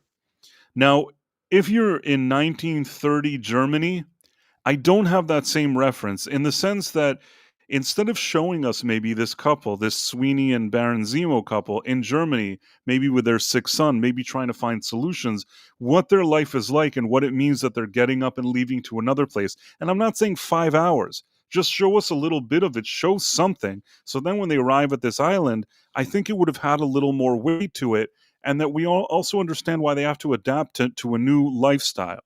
Without that, it's like I have to fill in my mind saying, okay, well, remind me what exact technology did they have there at that time? What are they giving up? Do you get what I mean? Yes. And I feel two things. One, you don't have a reference, which I think is a shame. And the other thing is you don't have investment in the characters. And that was probably the problem for the first hour of the movie for me, is that I couldn't really get invested in the characters. I thought that there was something interesting there, but there were times that I just found myself, I don't know, maybe it's just me, a bit bored.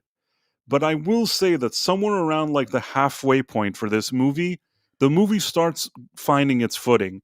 And then I would say that the second half of the movie, I actually was already in it. Like I was cool with it, I was watching it, and I thought that there were things that I genuinely liked about it. But overall, it feels like a huge missed opportunity. You know, on the plus side, Ron Howard, he's not a bum. He knows how to direct a movie. He knows how to get good performances from his actors. You have, I believe, Hans Zimmer doing the music. It feels like this is a real movie. It's not just some like piece of crap. You know what I'm saying? It feels like you're watching a real movie. But because of all of that, I couldn't help but feel like it could have been better than it was. I still will tell you that most of the time, these same critics that are bashing it now, if Zendaya was the star of it, and instead of like Jude Law, it was like Leslie Jones, this movie would be 100. Do you get what I'm Yeah. saying? Yep. That's why Yeah. it's hard for me. I don't even know if I think it's a 60. I think maybe it deserves a few, like at least more than that. I don't know. I feel like that's kind of harsh. Especially, you know, recently they gave that movie. There was this movie that I saw about the woman who didn't need no man, who trains horses. That was one of the worst movies I've seen in years. If you look at Rotten Tomatoes, it has an 89% score. The fact that not Rotten Tomatoes, but all those like snooty critics, including top critics, would give that stupid feminist horses lady movie an 89%, you could shut down this whole critics thing. Do you get what I'm saying? Like, there's no credibility left at all. Like, you could just shut the thing down, if you get what I'm trying to say. Yes, I do. Yeah, it's all so ideologically twisted. You know, you have a certain if a movie represents the ideology that you want to push, you got to give it a good get a good review, right? So, yeah, it's very frustrating. Yeah, it's frustrating, and there's something that just feels very disingenuous about it. So that's why I'm not saying that I don't have comments about it. And I wouldn't give this movie 100, but I just when I see these guys, and the same guy that 5 minutes earlier probably praised some movie because he liked its agenda and gave it 100, and then he gives this a 60. It's just or even less. You know, some of these guys are like doing like splats and things like that. I didn't think it was that bad. I thought it was a movie based on the story and based on the cast you have here. You had a lot to work with, and also with the type of crew that Ron Howard brings. You know, professional crew, music. There was so much to work with here, and I do feel like he didn't give the. You know, it's more like instead of doing a very impressive, amazing job, he did like a somewhat okay job. But the one thing that I'll say is, and this is probably my MVP of the movie, Ana de Armas probably gives the best performance of her career. Really? Best performance of her career, and you know why? I was trying to think of why finally she actually did a good job. Because there's movies that I sometimes almost feel like she's maybe not a good actress, and in this movie, I didn't feel that way, and I'll tell you why. I think that they told her to speak without making an effort to do this kind of American accent. I think that she spoke more closely to what she would speak if she didn't have to take all these classes to try to emulate an American accent like she does in some of her movies. And once she could actually probably speak the way she, I assume, speaks in real life, I think the way that she feels natural speaking, I feel like she could focus on her performance. Do you understand what I'm trying to say? Sure. Yeah. So in this movie, also another thing is I don't know what she's like in real life. In this movie, she plays a complete conniving bitch, and she does it well. Like manipulative, but also there's this aspect like it's not just a regular girl boss situation. She knows that with her looks, she can manipulate men. She's conniving. She's a complete bitch, and I feel like she absolutely nails the role. And the other actors were good too. I'd say my second place is Sydney Sweeney, who also impressed me. Now, another issue that I have with the movie, and I forgot to say that, is, and I don't like this in movies, since four of them are supposed to be from Germany, they're all speaking English but pretending to be German. When the only person that is actually, I think, German is the actor who plays Baron Zemo. I think he really is German. I think. I'm not even sure. Maybe some other European country, but I think he's German. So do you get what I'm saying? I never like it when I watch a movie and people are pretending to speak English with an accent so that you believe that they're from a certain country. It just always Yeah. annoys me, and I think that maybe the first 30 minutes of the movie, just overcoming that obstacle was annoying for me. And yeah, but overall, if I had to say what I thought about the movie, I wouldn't give it a failing grade. I think that it's not Ron Howard's best work, and I will say this: this was a movie that probably needed a different writer director. It's a story that exists. It's like a true story. I think they needed somebody like the guy that did Weapons, or the guy that did Nosferatu.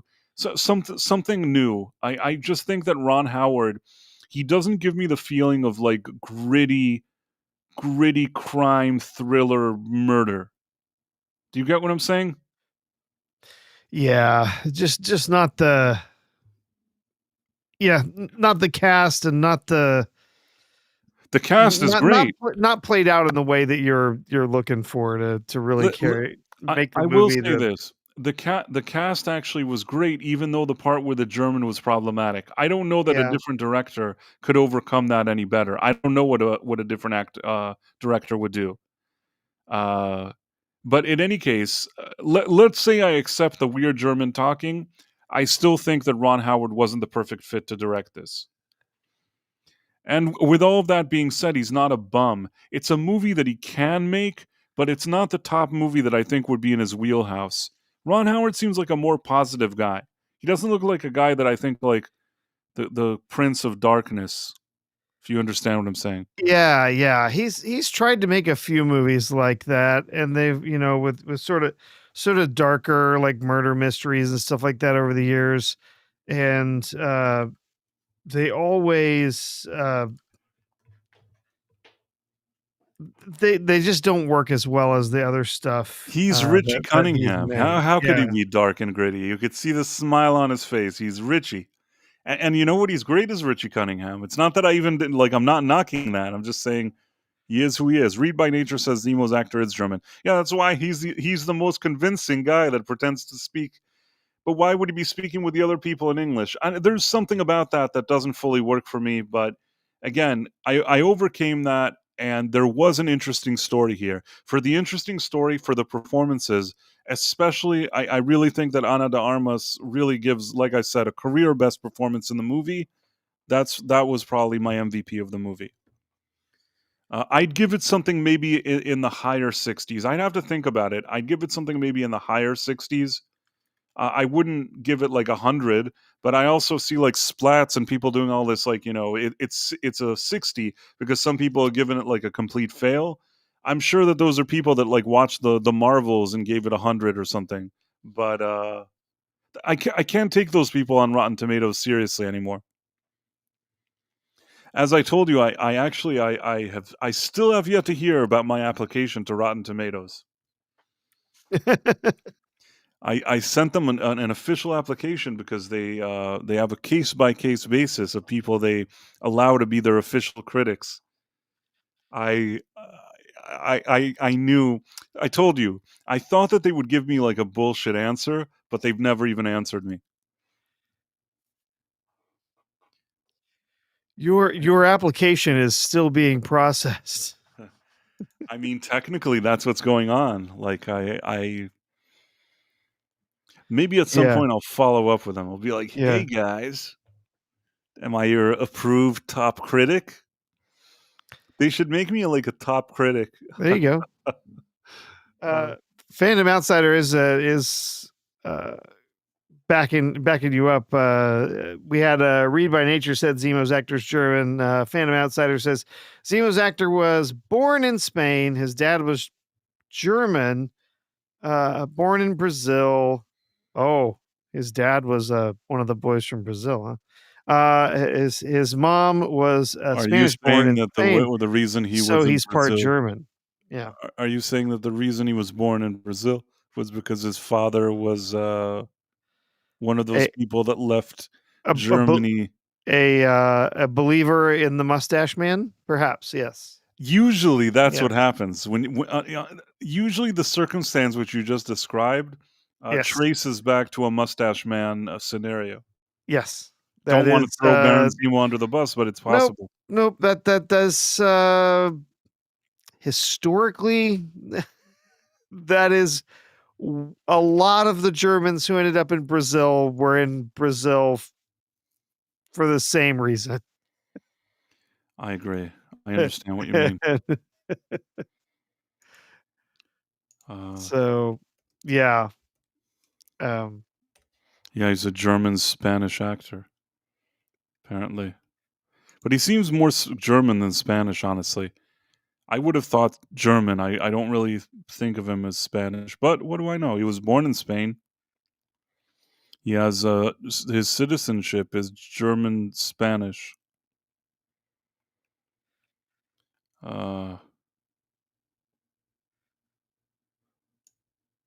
It says that his father was the German TV director and documentarian Hanno Bruhl, who was born in Sao Paulo, Brazil. Okay.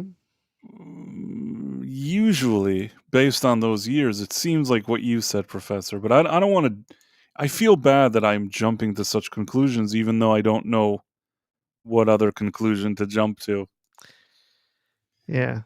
Oh, well, at least if nothing else, I'm hoping that Daniel Bruhl himself wasn't,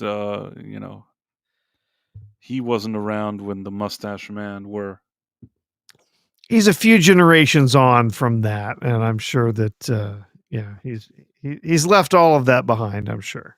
I would hope so. I would hope that he has less. I would never ever imply that Daniel Bruhl himself in any way was implicated in war crimes. Like in the Nuremberg thing? No, like I don't think he was. He wasn't around.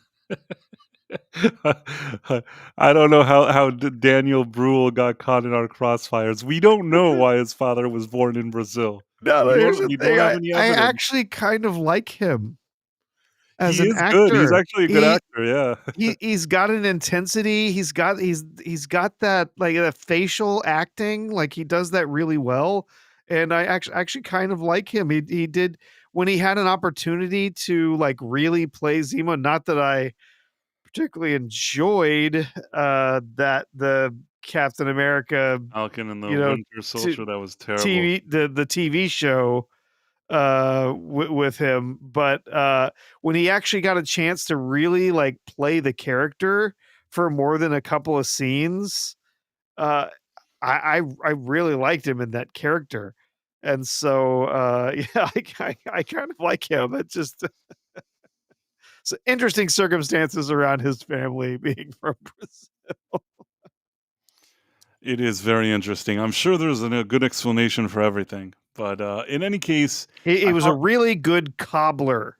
They needed somebody to make shoes in Brazil, and so they brought the best cobbler from Germany they could find, and it was his They grandfather. right, that they really they kind of lured him to Brazil. Yes, The exactly. opportunity of a lifetime I'm is sure what that you're was saying. exactly it. Exactly it.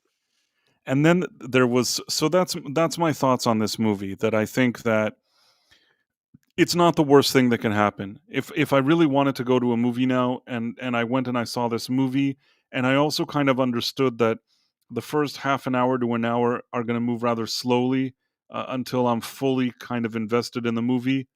If I understood all of that, and that there is a payoff for it, then I think that it's worth somebody's time if you're really looking to go to a movie. But at the same time, I also won't lie and say this is the best movie I've ever seen. It feels like a missed opportunity more than anything else, but not one that I think is a disaster. Not a complete disaster. Yeah. Yeah. It does sound a bit like a missed opportunity. This is actually a fascinating, as I said, this is based on a real life story. Right. It's fascinating. Exactly. Yeah, the actual real life story is fascinating. These people that moved out of this island, and then some other people moved out there behind him, and then this absolute crazy woman who calls herself the Baroness shows up with a couple of her lovers and decides she wants to build a hotel. It's crazy, yeah. and then like there's mysterious disappearances, and then there's all sorts of other stuff that happens like during their during their stay there, and all of it like is basically never solved. So yeah, it's a really fascinating piece of history, and could make for a really solid story, right? It could make for a really solid film as That's far why as I'm saying history. But yeah, it sounds like it was a bit of a dud. that's why I was trying to tell you that I think of the guy that made Nosferatu, or the guy that made Weapons. Both of them, they didn't need $500 million to make their movies, which is why I think that with sort of a modest budget and just good setup, good directing, more suspense, more kind of gritty, those directors would have been a better fit. It's not that Ron Howard can't direct a movie like this, but it's sort of like when Michael Jordan suddenly went to play baseball. It feels like Ron Howard, usually when I think of him, I think of movies that maybe even have a little bit of something uplifting or a little more positive. He's not the kind of super dark and gritty guy. He just never has given me that impression. And I feel like when you watch his movie, you also don't feel it. Now, he did the best he could. It's not that there's nothing dark and gritty that happens here. It just feels like maybe he wasn't he wasn't the perfect fit for it. That's just the best way I can describe it. But at the same time, not a disaster, not the worst movie I've seen. Certainly not this year. I've seen a lot of stinkers this year. This isn't a worse movie. This isn't a bad movie. Another movie that I saw that also had Sydney Sweeney, and I did a review for that on this on the live channel as a bonus content review. I'm trying to remember. It was called. Shoot, how come I don't? On the live channel? I may not have seen that actually. Okay. I'm trying to see where Americana, that's what it was called. Oh, okay. No, I didn't see a review on that. I actually, you know what? I had one. I'm falling down on the job price. I'm not okay. boosting You've your been numbers. busy. It's fine. So this movie, Americana, I don't know if you could see it. Yeah. Basically, I'll tell you something. This is just some of the hypocrisy that I want to show you. This movie initially was shown at some festivals in 2023. It's a low-budget production, as opposed to the Ron Howard one, which I believe he had between 30 to 50 million, which is not nothing, to film basically on an island. I guess what I'm saying is Ron Howard probably overspent, and a more economical director could have probably spent less and delivered even a grittier result. Whereas in this Americana, I'd be surprised if this movie cost more than $10 million to make. I could be wrong. Maybe you'll be like, no, it cost 20, no, it cost 30. I don't know. But to me, it looked like a tops $10 million production. Yeah. This is a very small indie. And you could tell that it's a director and writer. You could tell that his name, I think, is Tony Tost or something like that. You can tell that he absolutely is a fan of Tarantino and a fan of the Coen brothers. Now, to be fair though, he's not as good as the Coen brothers or Tarantino. Meaning the fact that he likes them and is influenced by them is all very nice. He's obviously not as good as they are. But for a movie that you could tell was a low budget flick, I actually thought that this guy did something somewhat interesting. I didn't I personally didn't hate the movie, and what I found was interesting initially this movie came out in 2023 and it got they gave it showered it with praise, those snooty critics. I think I know why, because they kind of figured that it has a, I don't know if to say a you go girl situation, and I'll explain why afterwards. It maybe it suited a narrative they were trying to push. Recently now, the movie for 2 years was in limbo. I forgot to add this. The production company that made this, that are called Braun, they went bankrupt. And Oh yeah. because they went bankrupt, they couldn't do a theatrical release, a wider one that was intended. At the end, Lionsgate, they bought this and they released it this weekend. And you'll see a lot of these articles from these kind of mainstream media writing, oh, Sydney Sweeney suffers such a big bomb at the box office. The truth is, when I went to see this in the theater, I had to drive further than I usually do. The theater next to me didn't even have it, the one that usually has movies. So I guess what I'm saying is it doesn't have the wide release that it's in every movie theater. Some of the theaters that were showing had very limited times as to when they were showing it. And the other thing is, I didn't see a ton of marketing for it. I feel like Lionsgate bought it, knew that this is like a $10 million movie, didn't put a whole lot of effort into promoting it. You didn't see a lot of people going the round through the like to the rounds, doing the rounds on those kind of TV shows or anything like that. Barely any promotion, barely any marketing for it. And I believe that initially all those kind of critics gave it 100. It had 100 on Rotten Tomatoes. And I believe Yeah. that the reason why it had all the greatest scores was maybe there was something about it that they liked. They thought it was an agenda or whatever it is. Once it became clear that Sydney Sweeney is the face of this movie, and now they added all these additional reviews over the past week or so. All the reviews from the past week have basically lowered what was once like 100% score to now it's a 67% score. And I wonder to myself, if it wasn't Sydney Sweeney in this role, if it was, let's say, again, like Leslie Jones, would this stay 100 or do you get what I'm saying? Would it go to 67 if it was Leslie Jones in the lead? Mm-hmm. I don't know if I'm explaining myself well. No, I know exactly what you're saying. Yeah, that there's this sort of this backlash against Sydney Sweeney, and now we've got to say nasty things about her because Right, but they don't say they she's don't say. popular. First of all, in the reviews, they don't necessarily say nasty stuff about her. They're just like saying why they don't like it, and like the same people that would find whatever reasons to say, "Well, it's the best thing that ever happened." Now it's the worst thing that ever happens, and they're seemingly giving you real reasons. It's not that they're saying, "Well, she did that ad, and we don't like her. She said she was a Republican. We don't like her." They're not saying any of that. They're just, you understand what I'm saying? They're pretending like everything is business as usual. Just suddenly, those same type of snooty critics. Now, this is like the worst movie. I just thought it was a bit hypocritical. And also, like I said, when you see these articles, are like her biggest flop yet, or all this, whatever, and they're so relishing it. So yeah, it's not really a fully wide release. It's a small indie movie. Not a lot of marketing went into it, and the critics have even seemed to have rallied around the idea that they have to say it's like the worst thing they've ever seen. Now, personally, what I thought of it, and especially if I take into consideration its budget, I didn't think it was the worst. I thought, at least if nothing else, it looked like there was a writer-director that was trying to do something that's not exactly like all the Hollywood drivel that you see.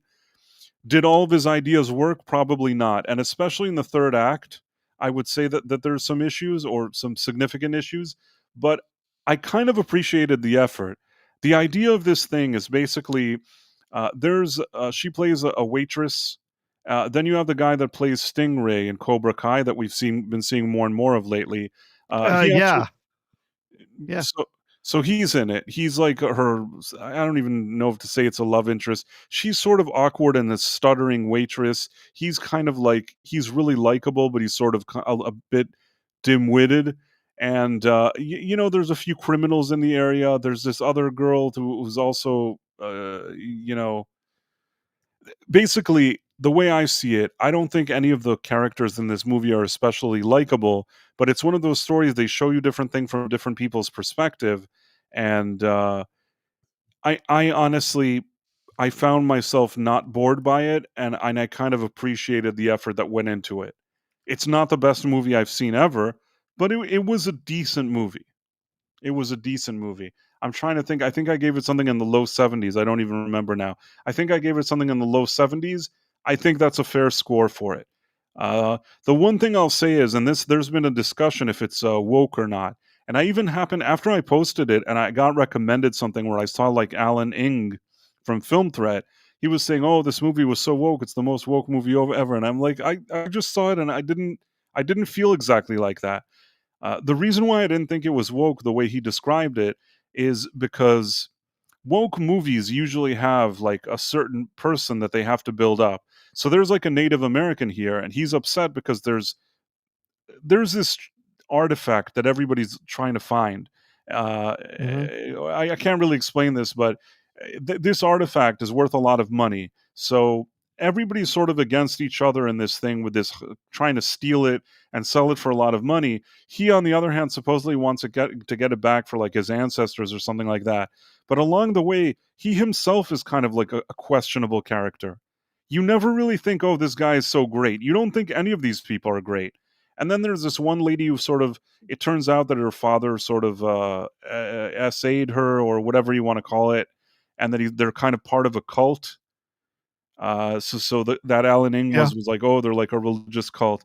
I didn't really see it that way. You could have said that maybe whatever she did was like a smash the patriarchy or whatever it is.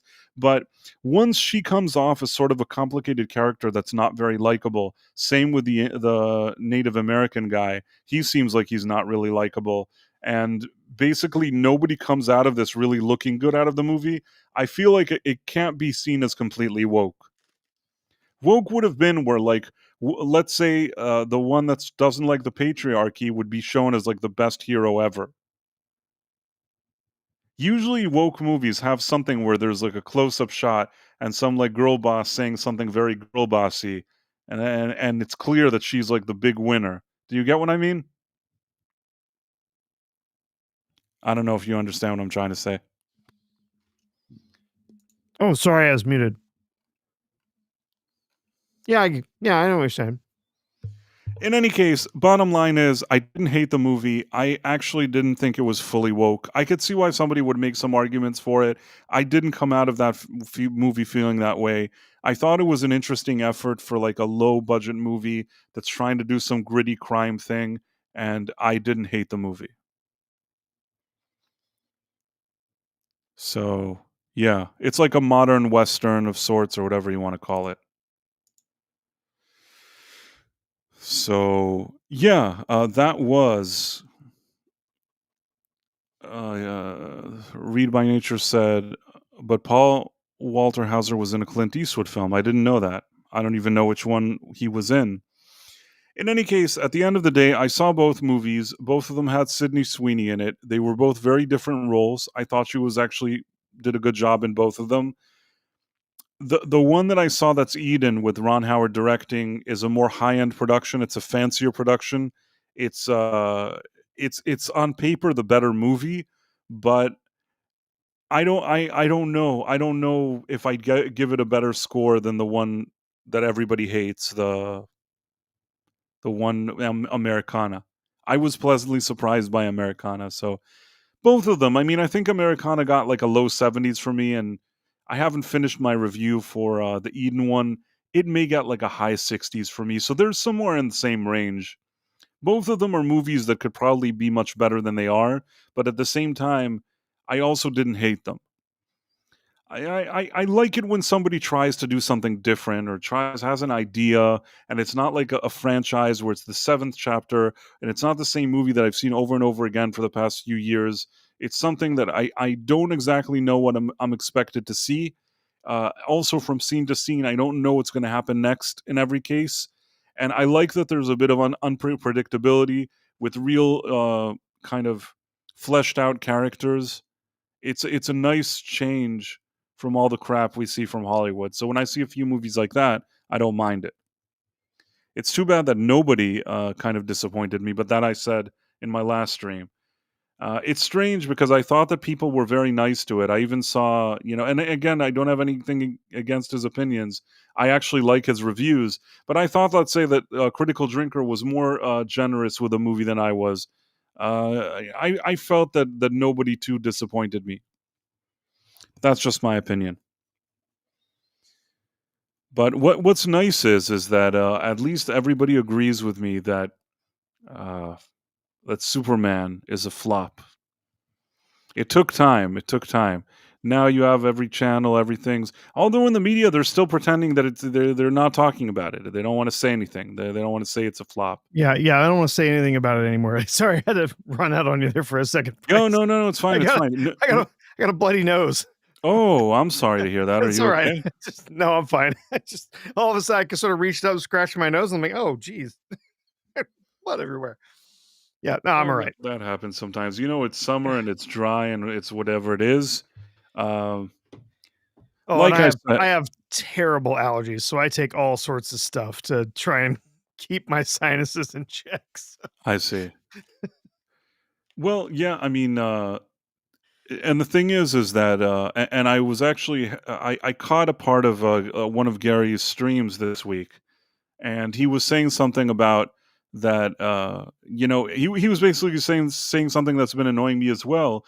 That all these people that keep saying, "Oh, there's no point in adjusting this movie for inflation," and it's like, why? Why do you not want to adjust it for inflation? You should be adjusting it for inflation, because if you don't adjust it for inflation, then obviously this new movie, it's going to beat every movie that ever happened. That's not how it works. You have to kind of take into consideration at a certain time what a movie was. Yeah. Oh, yeah. Because the ticket prices go up, and so when you're saying, "Oh, well, look, it made more money than all these other movies," and you're like, "Yeah, that's because the tickets cost 4 times what they did in 1980." More interesting is if you look at the amount of tickets that somebody like Zack Snyder sold for Man of Steel versus the amount of tickets sold for Superman, and you're going to see a huge discrepancy. So the amount of tickets matters, and you know what? At this point, even if you don't adjust it for inflation, Zack Snyder still wins. I say this not as a Snyder bro. I don't even care if Snyder would have lost. If this would have been a clear win, a clear victory for James Gunn, I would have told you, hey, you know what? James Gunn really knocked it out, like the box office wise, business wise, knocked it out of the park. And, he's obviously making a whole lot more than Zack Snyder. I would say it if it was true, but it's not true. So the truth is that Zack Snyder made more money than him, and he's not where he's at even before you adjust for inflation. And if you adjust for inflation, he's really not where he's at. Oh yeah. I mean, if you look at the worldwide box office right now, Superman is very unlikely to break 600. It's because it's out on digital. Who's going to go see it in the theater? Maybe it'll break over 600. It could end like, listen, the most optimistic thing, if they run it now for another month and a half in the theaters and they don't remove it or not this and that, 610, what's it going to get? 600. Yeah. And let me put it this way. 625 seems to be the most. It has to be a strange set of circumstances even to bring it to 625. But let's say I'm thinking that they're keeping it in the theater for 5 years now, and somehow it'll still get shown and people will still see it, and they'll make another 20. They'll bring it to 625. I think that Superman Returns, if you adjust that for inflation, I think you get 625. Basically, it's struggling to even match after adjusting Superman Returns. So I don't think this is seen as a win. I understand that they'll find a way to do a positive spin on it, but I explained in some of my videos that, and I say this as somebody, I don't usually, I don't like to say things like this, but in this case, I'll say it. I have worked in entertainment. And yes, I'm not the president of, Marvel or Disney or anything like that. And I'm not claiming that I ever was. but I'll say that I was in enough situations where I had to deal with actual industry people, and sometimes even with networks and things like that, and even studios and different situations, that I think that I've gotten a bit of a feel for some things and how they work behind the scenes. And I can't imagine a situation that David Zaslav is sitting there looking at these numbers and thinking, wow, this is so great. We've done it. Yeah. We've done it. This is so great. Because really, when he walked in, probably he had a number of options that he could have gone to. One, he could have kept the cast of like Henry Cavill, Gal Gadot, and Ben Affleck, and still try to do something with him. Initially, based on everything that he did, it seems like that was the direction that he was going for when he arrived. Then when James Gunn came, his big thing was he wanted to get rid of all these people. And once you come in and you're like, nope, I want to do everything my way. I want to get rid of all these people. And that's after they told Henry Cavill was coming back and then he wasn't coming back. Once you do all of that, your movie has to be the best. It has to be something that everybody agrees was the best movie and you're the best. And he's not even close to that. Yep. And if you don't have if you can't back up your arrogance and dick swinging with results, that's what's going to happen at the end. I did this interesting video, I don't know if you saw it, that I also explained, that I think that he was trying to push out other people like Matt Reeves and all this other stuff. But I think that now after this, I think Matt Reeves, they're probably starting to look good over at Warner Brothers, if you know what I'm trying to say. Yeah. It doesn't matter. It doesn't matter if you like his movies or not. I'm just saying that if you're sitting on a business perspective now, probably you're Zaslav, you're saying, wait, Matt Reeves was making more money. He also made that Penguin, he produced that Penguin show. It's getting me awards. I'm nominated for all these awards. It made money. It charted on Nielsen.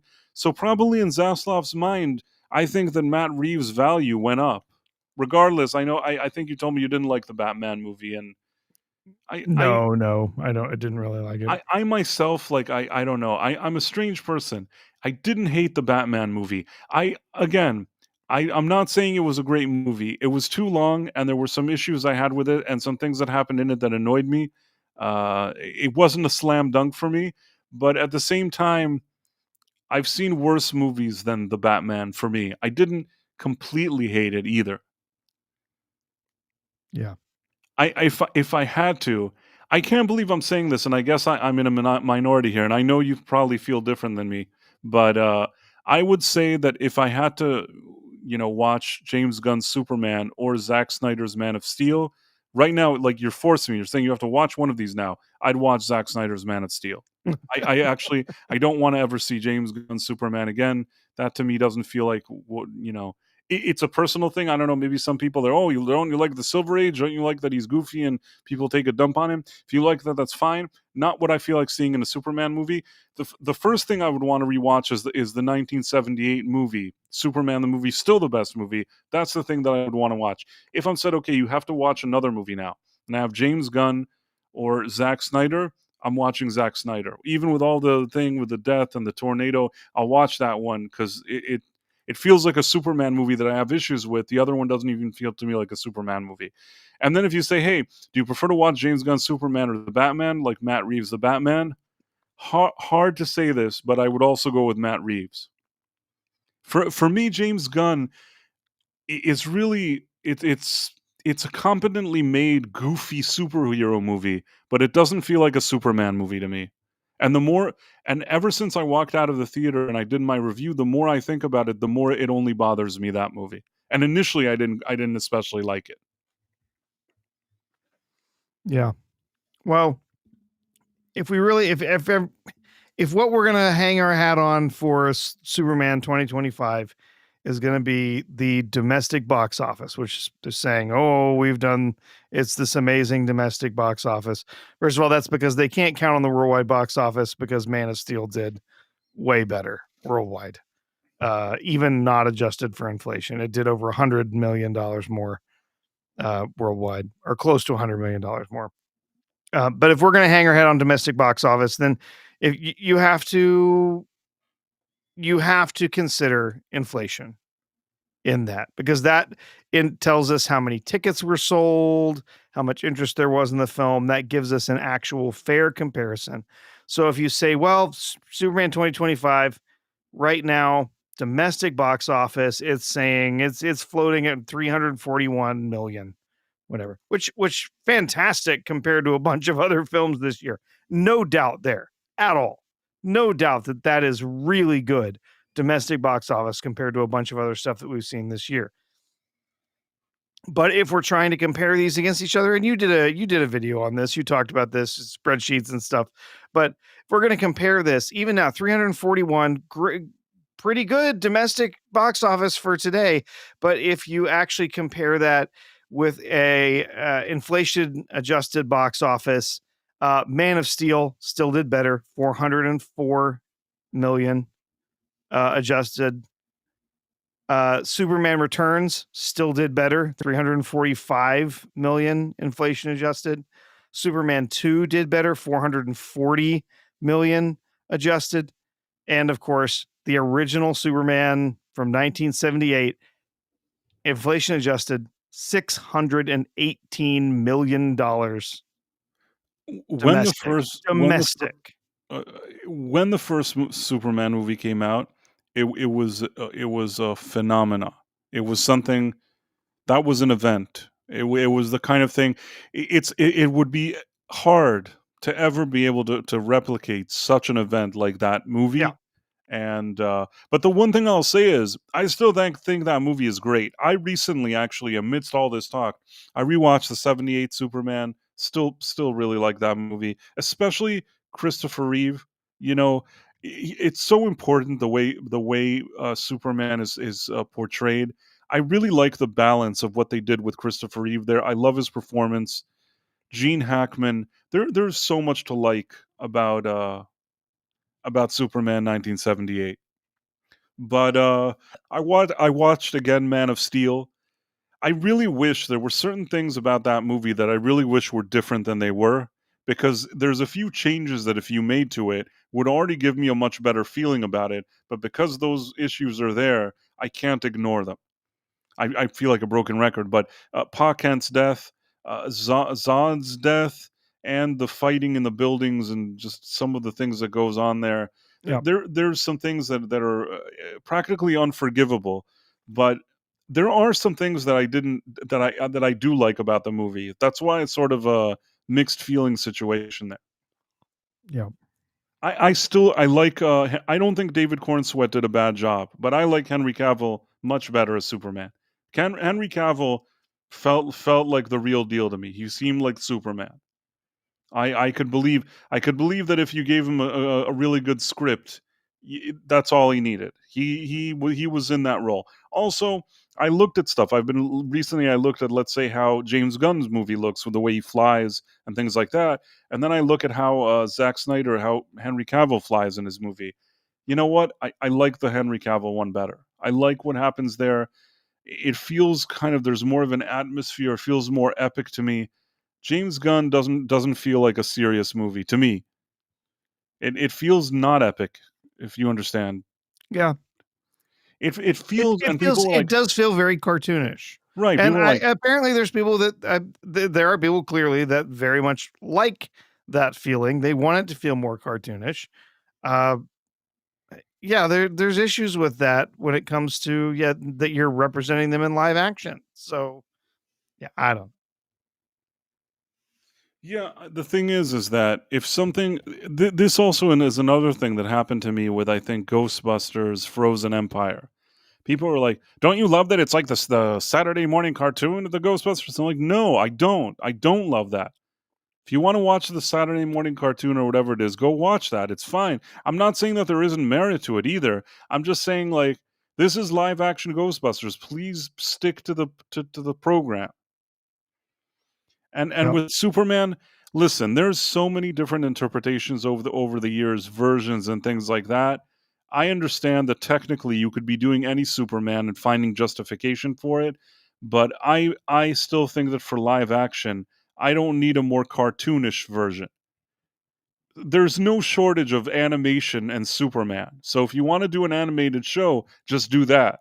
And if you want to make a movie that's a live action, I don't think there's any point in like, oh, why don't we pretend that it's animated? Yep. Agreed. And I will still say that I think that out of all the movies, Donner was the one that understood the balance the best, because it has moments of levity, of moments that are a little lighter in tone. But at the same time, when something serious happens in the movie, you take it seriously. And I think that the balance of being serious when necessary, but more levity in other cases, that's what makes that first Superman so successful. That it found sort of the perfect balance of everything. And I don't feel like anybody that came afterwards found that balance. Nobody. Nope. Some people have said that the show Superman and Lois, I haven't watched it. Some people say that show is good. I mean, that's actually not true. I watched the first few episodes. It looked like it was heading in a direction that, like a CW direction, that would annoy me, but other people have told me that I'm wrong. So maybe one day I'll give it a chance. Yeah. Mr. Brown and C both said it was quite excellent. I've never given it a shot. I never cared for anything they made on CW, so it's kind of hard for me to say, oh yeah, I'll jump in to watch that. I watched the first few episodes, and there was something that already right out the gate annoyed me, but I could be wrong. I mean, if they said it's good, maybe one day I'll check it out. As for the CW shows, you know the strange thing? When they started, let's say, Arrow, and they did a live action series, the first season of Arrow was actually quite decent. But then, with every subsequent season, it became more and more strange. It was like before woke was an official thing, but that's exactly the direction it was heading in. More and more every season, until the show became just unbearable. Unbearable. And same thing happened with The Flash. The Flash, I'd say the first season of the CW show, pretty decent. I thought there were a lot of good things that happened there. I rather enjoyed it. Like with Arrow, I continued another few seasons, and initially, it had its ups and downs, but I was kind of sort of on board, even though all the annoying things that bothered me were creeping up. But at some point, like both of those shows, you're just like, okay, I'm done. And they went on for a number of seasons afterwards, but I think I would think that the ratings only went down and down, and I can imagine why. Yep. No question there. Keely Chow says Buffy the Vampire Slayer better than Arrow. The thing with Buffy the Vampire Slayer, I think that when this thing came out and was sort of becoming popular, I was in a place in my life that I didn't have time to really focus on a show like this. Now, I saw some episodes of it. I've seen Buffy before, and in the episodes that I saw, I didn't hate it, but it wasn't a show that then I went back. I'm like, I have to go do a binge watch. I have to watch all these episodes. So beyond some episodes here and there and what I saw there, I don't really know what to even say about it. It was fine for me, I guess, but I suppose I'm not as well versed in Buffy to really, I'm not like a huge Buffy person. I've probably seen 3 episodes of Buffy ever. I've probably seen a bit Nothing more I than was that. ever into. I enjoyed the film. I enjoyed the film quite a bit. That was fun, but I was never into the show. I did see the film on a late night once, but yeah, I don't really know what to say. Both of those are not really. Oh, it's not a good film. It's just kind of fun. I remember it had Luke Perry in it and Uh-huh. Christy Swanson or something. Yeah, and it was one of the earliest films with Paul Rubens after he had his whole publicly being shamed, being arrested in the porno theater and stuff. It was one of the first movies that he came back to do. I don't know what they wanted from Paul Rubens, really. I mean, yeah, I understand that it was embarrassing, but did he really, I have a bit of empathy for him for some reason. I don't know that he was. Yeah.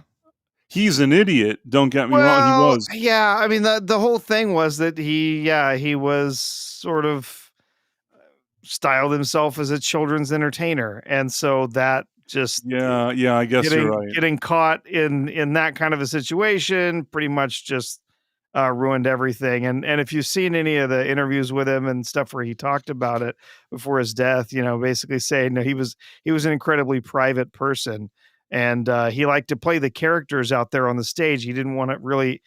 Had no interest in actually having himself out there in front of the cameras. And then when all of that happened and he was arrested, suddenly Paul Rubens was the guy who was in front of the cameras, and that was deeply, deeply uncomfortable for him, and it drove him in some very dark places for a while. So I mean, I do have some sympathy for him. To suddenly have your personal life shoved into the tabloids like that can't be pleasant.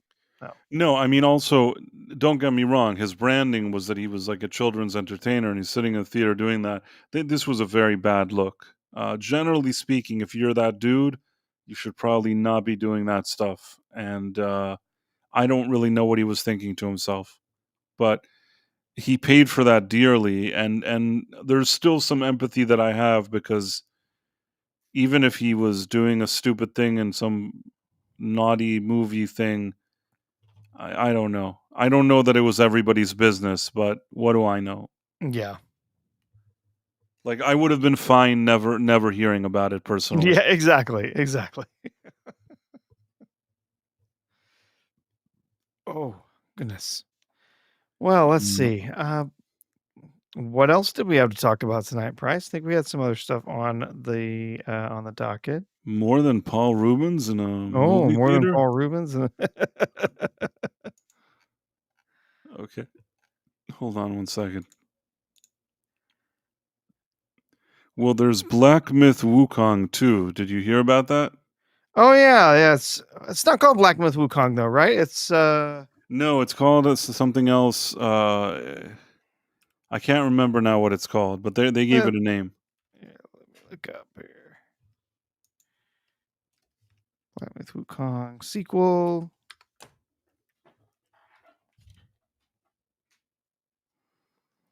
Black Myth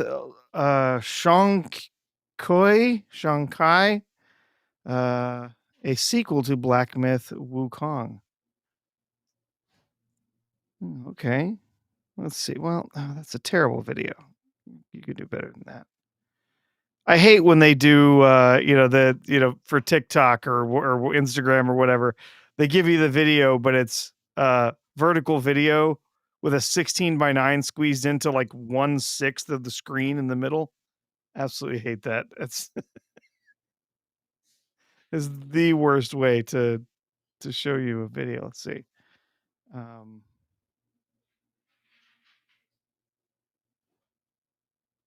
Oh, here we go. We got a little trailer.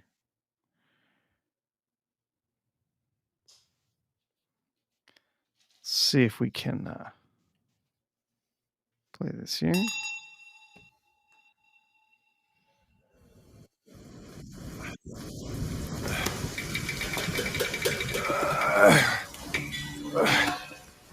Brother, help me. You ain't even trying. It's all me.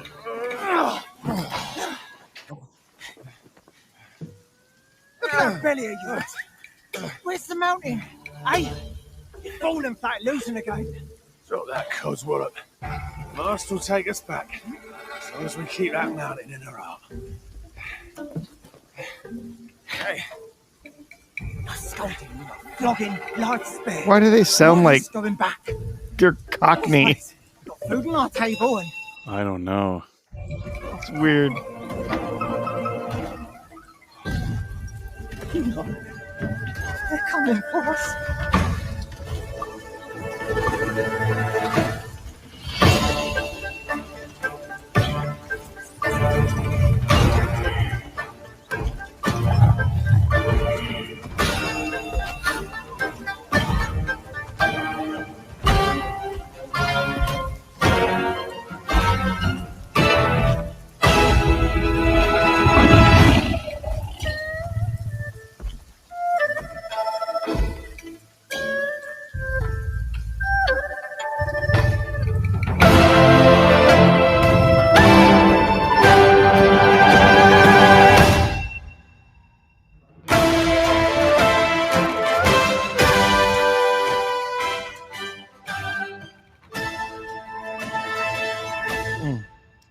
The King of Ghosts in Chinese folklore. Okay, well, could be interesting.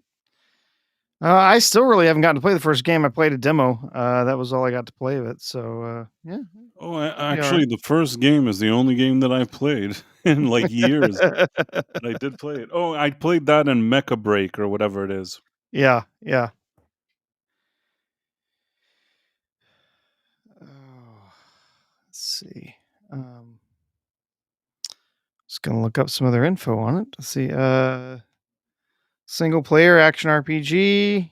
You're not playing as the monkey from Black Myth Wukong. Well, duh. You're playing as a different character. Similar style, new stories, new protagonists. Okay, cool. Yeah. Could be good. Yeah, I haven't really, like I said, I just played a demo for the first one. Haven't really gotten to play too terribly much of it. So it's still on the list. It's one of those like, hey, if I pick it up for a good price, one day I'll put some more time into it. But yeah, I just don't get to play all that much anymore. Yeah, I understand. Oh, Yep.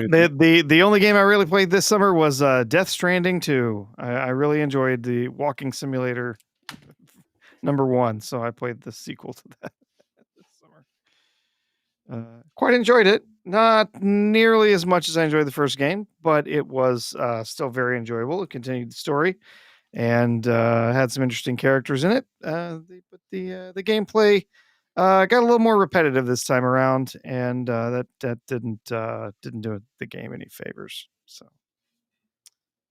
but yeah, still enjoyed it. That was what I was looking forward to for a while, because that first game, despite a lot of people complaining about it just being a walking simulator, because a lot of the time you're just delivering goods from one place to another, carrying them on your back or on a car or whatever.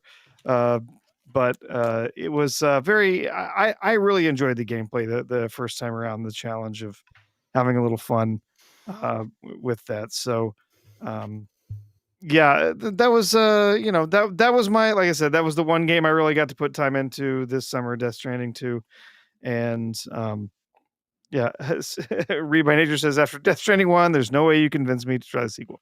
That's fine. It's not for everybody. I fully admit that. It's not the kind of game everybody's gonna love. I really did enjoy that first game a lot, and enjoyed the second game quite a bit Mecha too. Break, by the way, somebody was asking me. It's something. There's like a lady with boobs, and she has to get into like a robot, and then you're sort of in a robot, and you're walking around, and there's walking around on a planet and collecting stuff and shooting down these other creatures or whatever it is. It seemed pretty cool. I actually I got to play it before anybody else. Like, not anybody. I mean, other people that were at Comic-Con played it, but I kind of stood online for a while, and then they give you like a chance to play the game.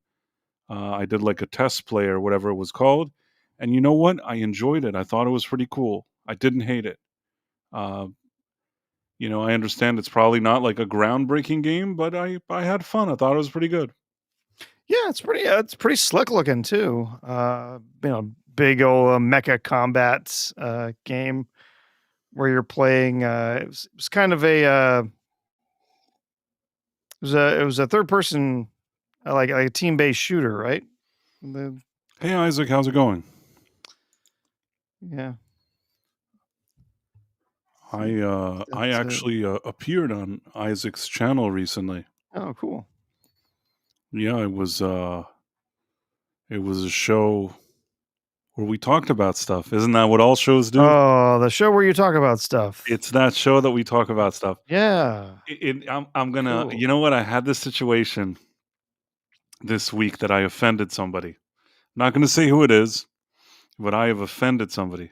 Did you know that, Professor? Oh, I'm sorry. Who did you offend this time? So somebody who has a show, not going to say names, somebody who has a show that he basically he sits with a few other people and they talk about something, some specific, science fiction stuff. So this person, I was in sort of a, it was more of a group chat setting, and this person was saying that he felt that people were taking his, idea, sort of cloning his concept and things like that. And I innocently just said something like, "Well, don't you just sit around with your don't you just sit around with your friends and talk about, science fiction? I think that there's some other shows that do that. And apparently, maybe I was missing some context, but somehow what I said and the way I said it was considered offensive. So, but I just, it's a natural kind of response to it because obviously, I mean, I've had situations that maybe I had a certain thing that I did and I felt that somebody else was trying to sort of emulate it or do the same. I've felt that way before, so I can appreciate it when somebody feels that way. So I was trying to explain that person. I can totally appreciate that. But these days online, what are you going to do? Some people are going to sit around and chat and talk about the show that you like to talk about. I mean, is there a lot you could do, really? No, not much. You can try and change up your formula a little bit. Try and do something a little different and unique, but someone else can keep doing the same thing. So, yeah, it's it's difficult. And if you're, of course, if you're trying to chase the algorithm too, yeah, good luck with that. Exactly. When I was trying to tell him, and I guess the guy, was hearing the stuff that offended him rather than what I was focusing on, I was trying to tell him, listen, the people that watch whatever it is that you do, they like you. They connect with your personality, your character, and just focus on that. I mean, there's no way you can control what happens online. Especially there's so many people streaming and doing stuff. What are you going to do? You can only hope that maybe there's something that you do on your stream that people are enjoying, that they enjoy hanging out, they enjoy the conversation, and that's the best you could do. You work on whatever you're doing and hope that it'll speak to as many people as possible. And you know what? Even if you have a case and somebody is just an asshole, sorry, Sean, and he just completely tried to emulate every single thing you did along with your thumbnails and all this stuff, even if somebody went ahead and did all of that, at the end of the day, you have to find a way to just, show people what it is that makes you unique and why they should listen to you or support you. Oh yeah, that's That's oh, believe me, I know exactly what you're talking about. There's a guy that uh, used to be kind of in a little social group with online, and I don't really spend that much time around those people anymore. But used to be in this group, and he was a streamer, video game streamer, and he'd done it for years, and kept complaining. He didn't understand why he wasn't as big as Ninja yet. And like I just couldn't, tell him. I'm like, dude, it's because you're an asshat and you're judgmental and you're rude and you spend most of the time on your channel bashing other people. Instead of trying to create like something unique and special that you are, like trying to put yourself out there to be your authentic self and try to build an audience built around who you are, your whole thing is constantly bad mouthing other people. And I mean, maybe that's who you are, I don't know, but that's not there's no positive energy there, right? Except for the people that want to show up and hang out with you while you bash people. Like you just sound like a jealous a-hole is it. You're just constantly trying to dog on other people. So it's like, yeah, there's a reason you're not as big as Ninja. First of all, it's just like the NBA. There's thousands of players out there playing for high school teams every year, and only a handful of them ever get into the NBA. There's thousands of streamers out there. Only a handful of them ever become, PewDiePie or Ninja or, some of these other really high, high earning streamers. There's a lot that goes into it, and a lot of it is just building up your fan base. Some people get lucky, right? It's no doubt. Some people get lucky, but at the time, it's just like, all you do is badmouth people all the time. It's negative energy from you nonstop. It's jealousy from you nonstop. That you're never going to build an audience that way. I don't know how you think that's going to happen for you, but whatever. I agree with you. And Isaac said people need to stay in their own lane and just try to be better. Jealousy gets us nowhere. Yeah, just be the And best version of yourself. Always. Yeah. and I'll say this about myself. Sometimes there's a situation where I see a certain stream and a certain, maybe something, and I think to myself, man, whatever this looks fun, whatever's happening here, maybe those people could have invited me. And even though I think that, or I feel like sometimes maybe I'm, there's always this feeling. You could feel that way online or in these kind of circles. You see something, you're like, oh, like that would have been nice to, while like I wanted to get involved in something like this and things like that. And instead, what I usually tell myself is, why don't you just focus on doing what you do, and hopefully, you'll do that well. And maybe the next time there is something like that, somebody will think of you or want to include you in it. Do you get what I'm saying? Mm-hmm. I Absolutely. instead of taking it to a direction of like, oh, why is this happening? Why is that happening? I immediately shifted more into the direction of I should really be working hard and doing stuff, and hopefully people will like it. And that's all I can do. I don't know if it'll work or not, but I have to put in the work. That's how I feel about it. And hopefully, if you put in the work, maybe people will appreciate it. Yeah. And somebody was saying something. There was a few things that were interesting here. That just Caleb Levine says Price is a real YouTuber now, and he's offending people just because it's funny because it's true.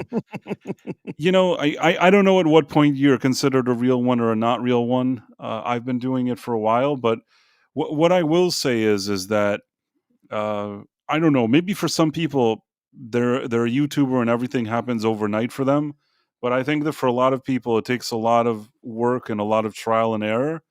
And I anything good that happens, I'm always very grateful, and I really do put a lot of work into it. And I always hope that people will enjoy what I do, not just here with these streams, but I mean also, on my main channel, the reviews that I do or the news items that I do. I do genuinely put work into those, and it's always a good feeling if you feel that people are enjoying what you're doing or connecting with what you're doing. It doesn't always happen, but when it does, I'm very grateful, and that's all I can think about. I can't really think much of anything else. But what I was trying to tell the guy that was getting upset is that what I guess Isaac was saying and other people, you can't focus, and what you were saying, Professor, you can't focus all that negativity all over. Just do your stream, be cool, do your stream, do whatever it is that you're passionate about, and hopefully other people will see it and be like, yeah, I want to watch this, I want to be involved in that. Yep. uh Yep. Well, Elizabeth Quince says, both of you are trying to build an online community. Difficult. Only one I'm part of. As Price says, good vibes here. Yes, only good vibes here. we like having you here. Isaac says And we we all get appreciate you. snubbed, only can build ourselves up. Other people's generosity is just an added bonus for sure. Yeah, I mean, anybody can feel, that maybe, and it's a natural thing. There'll always be something that maybe you see a few people, even that even that they're friends of yours. Suddenly they're doing something, and maybe they didn't call you, and they're doing something, and you're like, oh yeah, why am I not? But you know what? I like what you, Professor, and what Isaac was saying, and other people here. Uh, it's not the right place to put your energy. I think that first of all, in this crazy thing that we do, sometimes shit happens. Uh, I'll give you an example. This happened to me a few times. That I won't say any names, but streams that I actually this happened to me in the past year at least twice.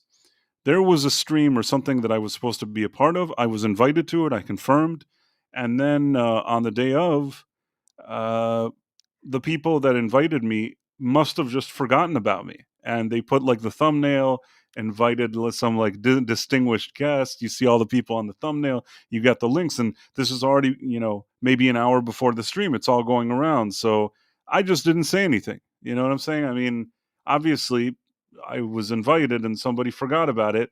That happens too sometimes. And even when that happens, Mhm. it's not because somebody wanted to do something purposely bad to you. It's just, we're all in a rush just doing whatever it is that we're doing, and sometimes strange things happen or things fall between the cracks. So a lot of different things can happen, I guess.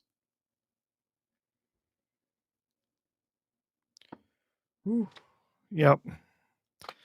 Well, I'm glad that we do have our little online community here. We got a lot of great people, and we're building, slowly building up our community, both on Rumble as well as on YouTube. And you know what? If you're here hanging out with us tonight, and you have not already followed the stream on Rumble, or subscribed over on YouTube, we'd appreciate it if you would do that, especially over on Rumble. You create an account and you can follow us over there. That really is our that's our home base for this stream. So we really appreciate Rumble and their stance on free speech over there. Absolutely.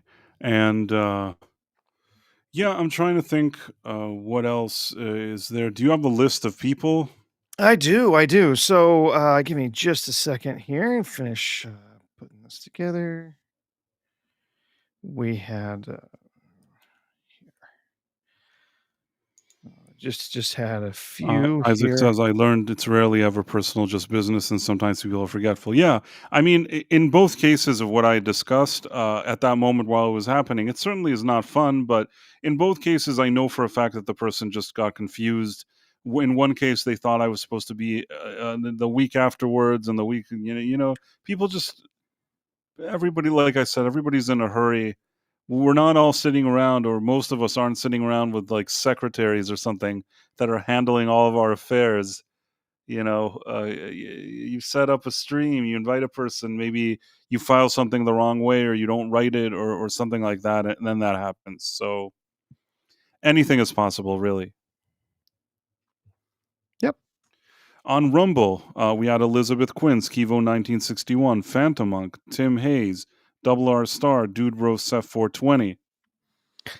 Yeah, small group hanging out over there with us in the chat, but we still had quite a few viewers. So those of you Right. just lurking, hey, we're still happy to have you, and especially those of you who are watching later on.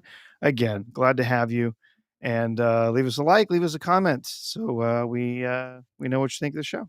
Do you have the YouTube list? I do, yes. We've got FKHC 2005, Marla Sharondoff, Caleb Levine, Tim Hayes, Keely Chow, Yitis, Jonathan Conroy, Bishop Judas, The Dead Man, Tomahawk 511, Granola Grin, John Z, Stephen Mack, Rob Altus, Ercole DiStefano, Read by Nature, Phantom Outsider, Kendrick Lama, Jason Webster, Isaac 556X45, E. Clay Thomason, Davion Donaldson, and Tony Grego. Or Griego. I probably said it wrong. But anyway, yeah, that's those are those users over on YouTube that joined us this evening. So thanks for being here. Thanks for showing up. Yeah, thank you everybody for hanging out with us. We do this every Tuesday and Thursday. We do this. It's at 11:45 p.m. Eastern. It's the Night Owl, and yeah, we appreciate all you guys being here. We always enjoy it. It's such a great kind of late night thing that we do, and then we have some people that are actually abroad in different places, and we always enjoy that as well. And we like that, that there's a lot of people that we see here over and over again. We always enjoy seeing you here. So thanks to everybody. And I guess on that very positive note, we can head out. Yeah. Great seeing everyone. Great Thanks for seeing being you. here. Take care. Bye.